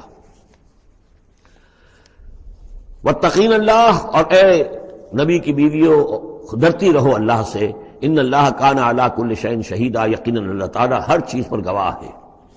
ان اللہ وملائکتہ یصلون علی النبی، اب یہ خاص طور پر لفظ وہی ہے یصلی علیکم وملائکتہ، یہاں سے ترتیب بدل گئی ہے۔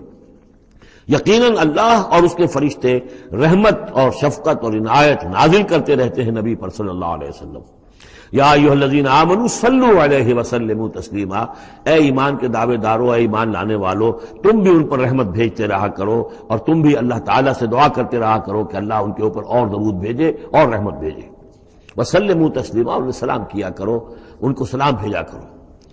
ان الذین یؤذون اللہ ورسولہ، یقیناً وہ لوگ کہ جو ایذا پہنچاتے ہیں اللہ کو اور اس کے رسول کو، لعنہم اللہ فی الدنیا. اب یہ منافقین کا تذکرہ ہو رہا ہے اس سورہ مبارکہ میں، جیسا کہ مدنی صورتوں میں اکثر و بیشتر ہے.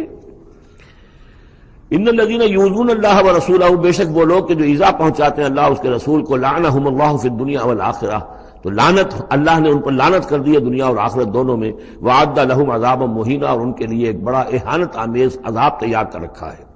والذین یؤذون المؤمنین والمؤمنات بغیر ما اکتسبوا، اور وہ لوگ کہ جو ایذا پہنچاتے ہیں مسلمان مردوں کو اور مسلمان عورتوں کو بغیر اس کے کہ انہوں نے کوئی گناہ کا ارتکاب کیا ہو، یعنی الزام لگاتے ہیں، سکینڈلز ہیں، خام خواہ کی تہمتیں ہیں اور قذف ہو رہا ہے. فقد احتملوا بہتانا و اسما مبینا، تو انہوں نے تو اپنے اوپر جھوٹ کا اور بہت بڑے گناہ کا بوجھ لے لیا ہے. ابھی یہاں پر قذف کی سزا نہیں آئی، قذف کا حکم جو ہے اس کی حد وہ پھر سورہ نور میں آ چکی ہے، وہ ہم پڑھ چکے ہیں. 80 درے لگائے جائیں، 80 کوڑے. اگر کوئی شخص کسی مسلمان خاتون کے اوپر زنا کا الزام لگائے اور پھر 4 گواہ پیش نہ کر سکے، 80 کوڑے لگیں گے. یا ایھا النبی قل لازواجک و بناتک و نساء، اب یہ پردے کا اگلا حکم آ رہا ہے. ایک تو یہ کہ گھر میں رہو، گھر پہ پردہ ہونا چاہیے، نامحرم پردے کی اوٹ سے بات کرے، جو بھی ضروری بات ہے وہ پردے کی اوٹ سے کرے، روح کر نہ کرے. لیکن اب مسئلہ آتا ہے کہ عورت گھر سے باہر نکلے تو کیا ہو. آخر ظاہر بات ہے اگرچہ اصولی اعتبار سے عورت کا مقام اس کا گھر ہے، لیکن پھر بھی ضرورت ہو سکتی ہے وہ باہر جائے ضرورت کے تحت، تو اس میں کیا حکم ہے. یا ایھا النبی قل لازواجک و بناتک و نساء المؤمنین. اب یہاں پر دیکھیے ایکسٹینڈ کر رہے ہیں ترتیباً. اے نبی کہہ دیجئے اپنی بیویوں سے اور اپنی بیٹیوں سے اور اہل ایمان کی خواتین سے. یہ گویا کہ اب اصلاح کا دائرہ جو ہے نبی کے گھر سے نکل کر اب باہر آ رہا ہے تمام اہل ایمان کے لیے. کیا کہہ دیجئے یدنین علیہن من جلابیبہن، وہ اپنے اوپر لٹکا لیا کریں اپنی بڑی چادروں کا ایک حصہ. دیکھیے جیسا کہ میں نے اس وقت بھی عرض کیا تھا سورہ جب ہم نور پڑھ رہے تھے کہ عرب میں لباس کا یہ اور خواتین کی لباس کا یہ 2 جز تھے. ایک اوڑھنی ہوتی تھی جو گھر میں اوڑھتی تھی، جیسے اب بھی ہمارے اوڑھنی کا تصور ہے، اس کو کہتے ہیں خمار. اور خمرہن لفظ آیا ان کی جمع جو ہے خمرہن، ولیضربن بخمرہن علی جیوبہن، وہ اپنی ان اوڑھنیوں کا بکل مار لیا کریں اپنے سینوں پر. یہ گھر کے اندر ہوگا. باہر جب نکلتی تھی تو بڑی چادر لے لیتی تھی، اور جو جتنی شریف گھرانے کی ہوتی تھی اتنی ہی وہ اپنے آپ کو اس میں لپیٹ لیتی تھی، لیکن چہرے کے اوپر نہیں ڈالتی تھی. یہاں اس میں صرف یہ اضافہ کیا گیا ہے کہ اس کا ایک حصہ اپنے چہروں پر لٹکا لیا کریں. یہاں سے نقاب کا تصور پیدا ہوا ہے، جو ہمارے ہاں بعض جگہ پر جو ہے خاص طور پہ فرنٹیئر کے علاقے میں اب بھی ہے، وہ چادر لیتی ہیں خواتین، لیکن چادر کا جو حصہ ہے وہ ان کے چہرے کے آگے آیا ہوا ہوتا ہے. یا یہ کہ کسی طریقے سے بس صرف ایک آنکھ کھول کر، خاص طور پر ایران کے اندر اس کا بڑا رواج ہے، ان کو میں نے دیکھا ہے کہ یہ جو ہے اس قدر ایک چادر میں بڑی چادر میں لپٹی ہوئی ہوتی ہیں دیہاتی خواتین. شہروں کے اندر تو نقشہ ذرا کچھ مختلف ہے. اب وہاں پہ چونکہ یہ بات تقریباً انہوں نے طے کر دیا کہ چہرے کا پردہ نہیں ہے، حالانکہ یہ غلط ہے. قرآن میں چہرے کا پردہ ہے. اس حوالے سے وہ جو کہا گیا کہ پردے کی اور سے ان سے بات کی جائے یا مانگا جائے، تو آخری اس کا مطلب یہ کہ چہرہ ہی تو ہے نا جس کو روکا جا رہا ہے. باقی گھر میں جو ازواج مطہرات بغیر لباس کے تو نہیں تھی معاذ اللہ، لیکن یہ کہ چہرے ہی کے پردے کے لیے کہا ہے کہ فَصَلُوهُنَّ مِن وَرَاءِ حجاب، اور حجاب کا لفظ چل رہا ہے اسی کے لیے. لیکن یہ کہ اب یہ حکم دیا گیا کہ آپ ایک چادر کو، جو چادر لے کے آپ نکلتی ہی ہیں باہر، جو بھی شریف خواتین ہیں، وہ چادر کو ذرا اپنے چہروں کے اوپر لٹکا لیا کریں. یہ جلباب کہلاتا تھا، بڑی چادر جو لے کر نکلتے تھے. تو ایک ہے خمار اوڑھنی جس کی جمع ہے خمرہن، خمر. ایک ہے جلباب بڑی چادر جس کی جمع ہے جلابیب، جلابیبہن، وہ اپنی بڑی چادروں کا ایک حصہ اپنے سامنے لٹکا لیا کرے چہرے کے. ذالک ادنیٰ ان یعرفنا، یہ بہتر ہے اور نزدیک تر ہے اس سے کہ ان کو پہچان لیا جائے کہ یہ شریف گھرانے کی خواتین ہیں، کیونکہ وہاں لونڈیاں باندیاں جو ہوتی تھی ان کے ہاں وہ رواج نہیں تھا. ابھی یہ جو گھر کی خاندانی خواتین ہیں ان کے ساتھ یہ بات شروع کی جا رہی ہے. فلا یؤذین، تو انہیں کوئی ایذا نہ پہنچائی جائے. وکان اللہ غفور الرحیم، اور یقینا اللہ غفور الرحیم ہے. لئن لم ينتهِ المنافقون، اگر یہ منافق باز نہ آئے، والذین فی قلوبہم مرض، اور وہ جن کے دلوں میں روگ ہے، والمرجفون فی المدینہ، اور وہ لوگ کہ جو سنسنی پیدا کرتے ہیں مدینے کے اندر، ایسی خبریں اسکینڈلائز کر کے اور سنسنی پیدا کرتے ہیں کہ یہ بات ہو گئی، فلاں نے یہ کہہ دیا، فلاں نے یہ تہمت لگا دی. لنغرینک، اگر یہ باز نہ آئے تو اے نبی پھر ہم آپ کو اکسا دیں گے، آپ کو اجازت دے دیں گے کہ آپ ان کے خلاف کوئی اقدام کریں. لنغرینک بہم، ہم ان کے اوپر حملہ کرنے کی اور ان کو سزا دینے کے لیے آپ کو کھلی چھوٹ دے دیں گے. ثم لا یجاورونک فیہا الا قلیلا، پھر یہ شہر مدینہ کے اندر آپ کے پڑوسی بن کر نہیں رہ سکیں گے مگر یہ تھوڑا سا وقت جو یہ گزار رہے ہیں. ملعونین، ان پر پھٹکار ہے. اینما ثقفوا اخذوا وقتلوا تقتیلا، جہاں بھی یہ پائے جائیں، پکڑے جائیں اور قتل کیے جائیں، ٹکڑے کر دیے جائیں. لیکن یہ وہ حکم جو ہے یہ ایک اللہ تعالیٰ کی بیزاری اور شدت ناراضگی کا مظہر ہے، لیکن منافقین کے اعتبار سے کبھی اس طرح کا کوئی اقدام حضور کی سیرت میں ثابت نہیں ہے. سنت اللہ فی الذین خلوا من قبل، یہ اللہ کی سنت ہے، اللہ کا طریقہ ہے، اللہ کا قانون ہے. یہ ان قوموں کے بارے میں، امتوں کے بارے میں بھی جو پہلے گزر چکی ہیں. وَلَن تَجِدَ لِسُنَّتِ اللَّهِ تَبْدِيلًا، اور تم نہیں پاؤ گے اللہ کی سنت کے اندر کوئی تبدیلی. وَلَن تَجِدَ لِسُنَّتِ يَسْأَلُكَ النَّاسُ وَلَن تَجِدَ لِسُنَّتِ اللَّهِ تَبْدِيلًا، تم نہیں پاؤ گے اللہ کی سنت میں کوئی تبدیلی. يَسْأَلُكَ النَّاسُ عَنِ السَّاعَةِ، اے نبی لوگ آپ سے قیامت کے بارے میں پوچھتے ہیں. قل انما علمها عند اللہ، کہہ دیجئے اس کا علم تو اللہ کے پاس ہے. وما یدریک لعل الساعة تکون قریبا، اور تمہیں کیا معلوم ہو سکتا ہے کہ قیامت قریب آ چکی ہو. ان اللہ لعن الکافرین وعد لهم سعیرا، اللہ نے کافروں پر لعنت فرمائی ہے اور ان کے لیے دہکتی ہوئی آگ تیار کر رکھی ہے. خالدین فیہا ابدا، اس میں رہیں گے ہمیشہ ہمیش. لا یجدون ولیا ولا نصیرا، نہیں پائیں گے کوئی حمایتی اور نہ مددگار. یوم تقلب وجوہہم فی النار، جس دن کے وہ اوندھے کر دیے جائیں گے آگ میں. یقولون یا لیتنا اطعنا اللہ واطعنا الرسول، اس وقت کہیں گے کہ ہائے کاش کہ ہم نے اطاعت کی ہوتی اللہ کی اور اطاعت کی ہوتی اس کے رسول کی. وقالوا ربنا انا اطعنا سادتنا وکبراءنا فاضلونا السبیل، وہ کہیں گے اے اللہ ہم نے تو اپنے سرداروں اور اپنے جو بڑے چودھری تھے ان کی اطاعت ہم نے کی، ان کا کہنا مانا، ان کے کہے پر چلے، بس انہوں نے ہمیں صحیح راستے سے بھٹکا دیا.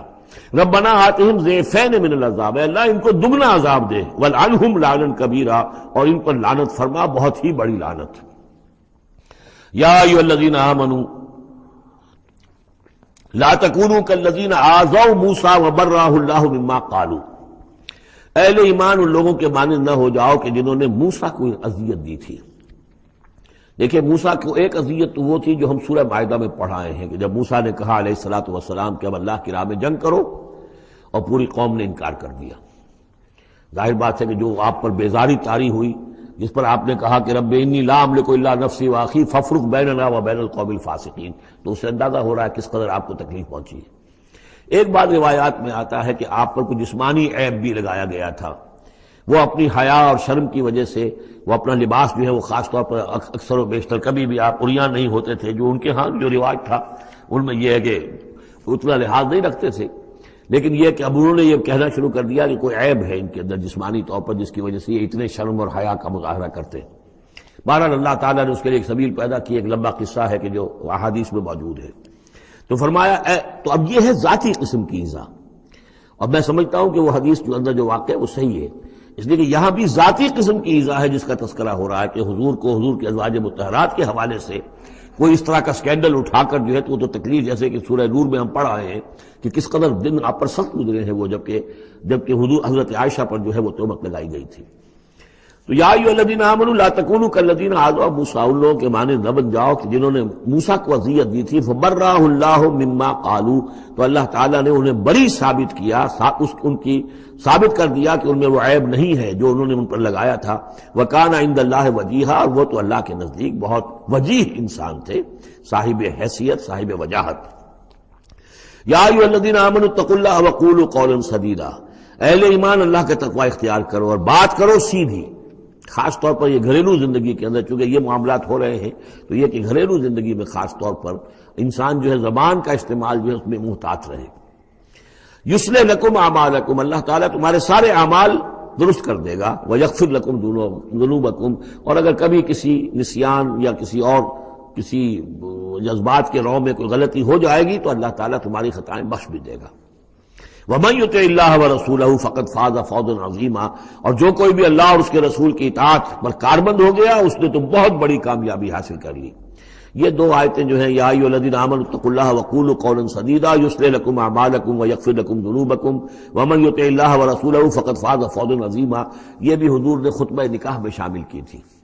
جیسے سورہ نساء کی پہلی آیت یا ایھا الناس اتقوا ربکم الذی خلقکم من نفس واحدۃ وخلق منها زوجها وبث منهما رجالا کثیرا ونساء واتقوا اللہ الذی تساءلون به والارحام ان اللہ کان علیکم رقیبا. ایک وہ آیت، دو یہ، اور ایک آیت سورہ آل عمران کی یا ایھا الذین آمنوا اتقوا اللہ حق تقاتہ ولا تموتن الا وانتم مسلمون. انا عرضنا الامانۃ علی السماوات والارض والجبال، ہم نے امانت کو پیش کیا آسمانوں پر اور زمین پر اور پہاڑوں پر، فابین ان یحملنها، تو ان سب نے انکار کر دیا اس کو اٹھانے سے، واشفقن منها، اور اس سے ڈر گئے، وحملها الانسان، انسان نے اسے اٹھا لیا، انه کان ظلوما جہولا، یقیناً وہ نادان بھی تھا اور ظالم بھی تھا، یعنی اپنے آپ پر ظلم کیا اتنی بڑی امانت سنبھال کر. اب یہ امانت کون سی ہے، اس پر بہت سے اقوال ہیں تفسیری. اب ظاہر بات ہے کہ یہاں ان میں سے کون سا کہ کیا دلیل ہے، کسی کے حق میں کیا دلیل ہے، میں جس کو رد کر رہا ہوں کیوں کر رہا ہوں، اس کا موقع نہیں ہے. لیکن میرے نزدیک، اور مجھے اس پر جزم ہے، پوری طریقے سے وثوق ہے، اس امانت سے مراد ہے روح. یہ عالم امر کی شے ہے، اور لا کر عالم خلق، یہ ہمارا وجود حیوانی جو ہے یہ عالم خلق کی شے ہے. عالم امر کی شے کو بطور امانت عالم خلق کے اس وجود کے اندر امانت کے طور پر رکھا گیا ہے. یہ اللہ کی امانت ہے. وَنَفَخْتُ فِيهِ مِن رُوحِي، اپنی روح میں سے پھونک دو تمہارے اندر. تو یہ ہے امانت، بہت عظیم امانت ہے. عالم امر میں آپ کو بتا چکا ہوں صرف فرشتے اور ارواح انسانیہ، یہ عالم امر کی چیز ہے. انہی کی جو کمیونیکیشن ہے وہی اس کو بھی امر کہا گیا ہے، عالم امر کی شے ہے. باقی جتنے بھی ہے، یہ جنات ہوں یا جو بھی حیوانات ہیں، ہمارا بھی جو جسد حیوانی ہے وہ جو ہے عالم خلق کی شے ہے. اور یہی شے ہے اصل میں وہی جس کی بنا پر کہ انسان مسجود ملائک بنا ہے. یہ جو روح ہے اسی کی بنا پر مسجود ملائک ہے، اسی کے بنا پر خلافت ملی ہے، اسی کے بنا پر وحی کا یہ محبت بنا ہے کہ وحی اس کو آ سکتی ہے. جنات کے ہاں وحی نہیں ہے، ان میں روح نہیں ہے، وحی نہیں ہے، کوئی نبی جنات میں نہیں بھیجا گیا، بلکہ انسانوں ہی میں جو نبی آئے انہی کی پیروی جو ہے وہ جنات بھی کرتے رہے. اور یہ جو روح کے بھوکے جانے سے پہلے یہ کیفیت تھی، وہ تھا ظلوم اور جہول. یہ میں سمجھتا ہوں کہ انسان کا جو حیوانی وجود ہے، جو میں نے کئی مرتبہ سے پہلے بیان کیا، اس میں تو کمزوری ہے.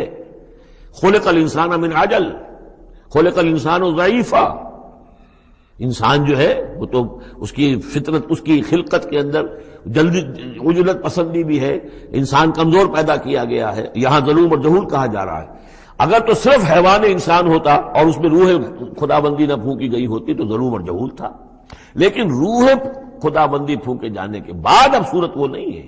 اسی لیے فرمایا گیا والتین والزیتون وطور سینین وہذا البلد الامین لقد خلقنا الانسان فی احسن تقویم ثم رددناہ اسفل سافلین. ہم نے پیدا کیا انسان کو تو سب سے پہلے پیدا کیا تھا ارواح کی شکل میں، وہ احسن تقویم، بلند ترین رتبے کی شے، لیکن پھر اسے لوٹا دیا ہے نچلوں میں سب سے نیچے. یعنی جنات سے بھی نیچے چلا گیا انسان. کیوں چلا گیا؟ کہ اس کا یہ جسد حیوانی جو ہے ان سے کمتر ہے، اس میں یہ ڈال دی گئی روح. تو یہ ہے وہ امانت میرے نزدیک، واللہ عالم. لِيُعَذِّبَ اللَّهُ الْمُنَافِقِينَ وَالْمُنَافِقَاتِ، اس امانت ہی کا اب یہ ظہور ہوگا.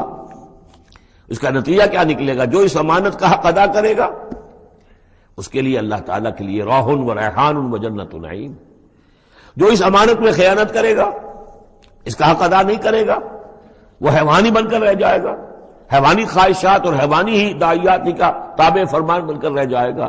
اس نے گویا کہ خیانت کی اس امانت میں.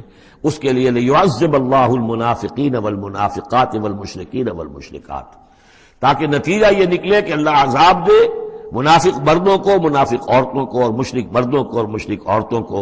وَيَتُوبَ اللَّهُ عَلَى الْمُؤْمِنِينَ وَالْمُؤْمِنَاتِ، اور اللہ تعالیٰ عنایت فرمائے اور معاف کرے اور توبہ قبول کرے اور توبہ کی توفیق دے اہل ایمان مردوں کو بھی، اہل ایمان عورتوں کو بھی. وَكَانَ اللَّهُ غَفُورًا رَحِيمًا، یقیناً اللہ تعالیٰ غفور اور رحیم ہے.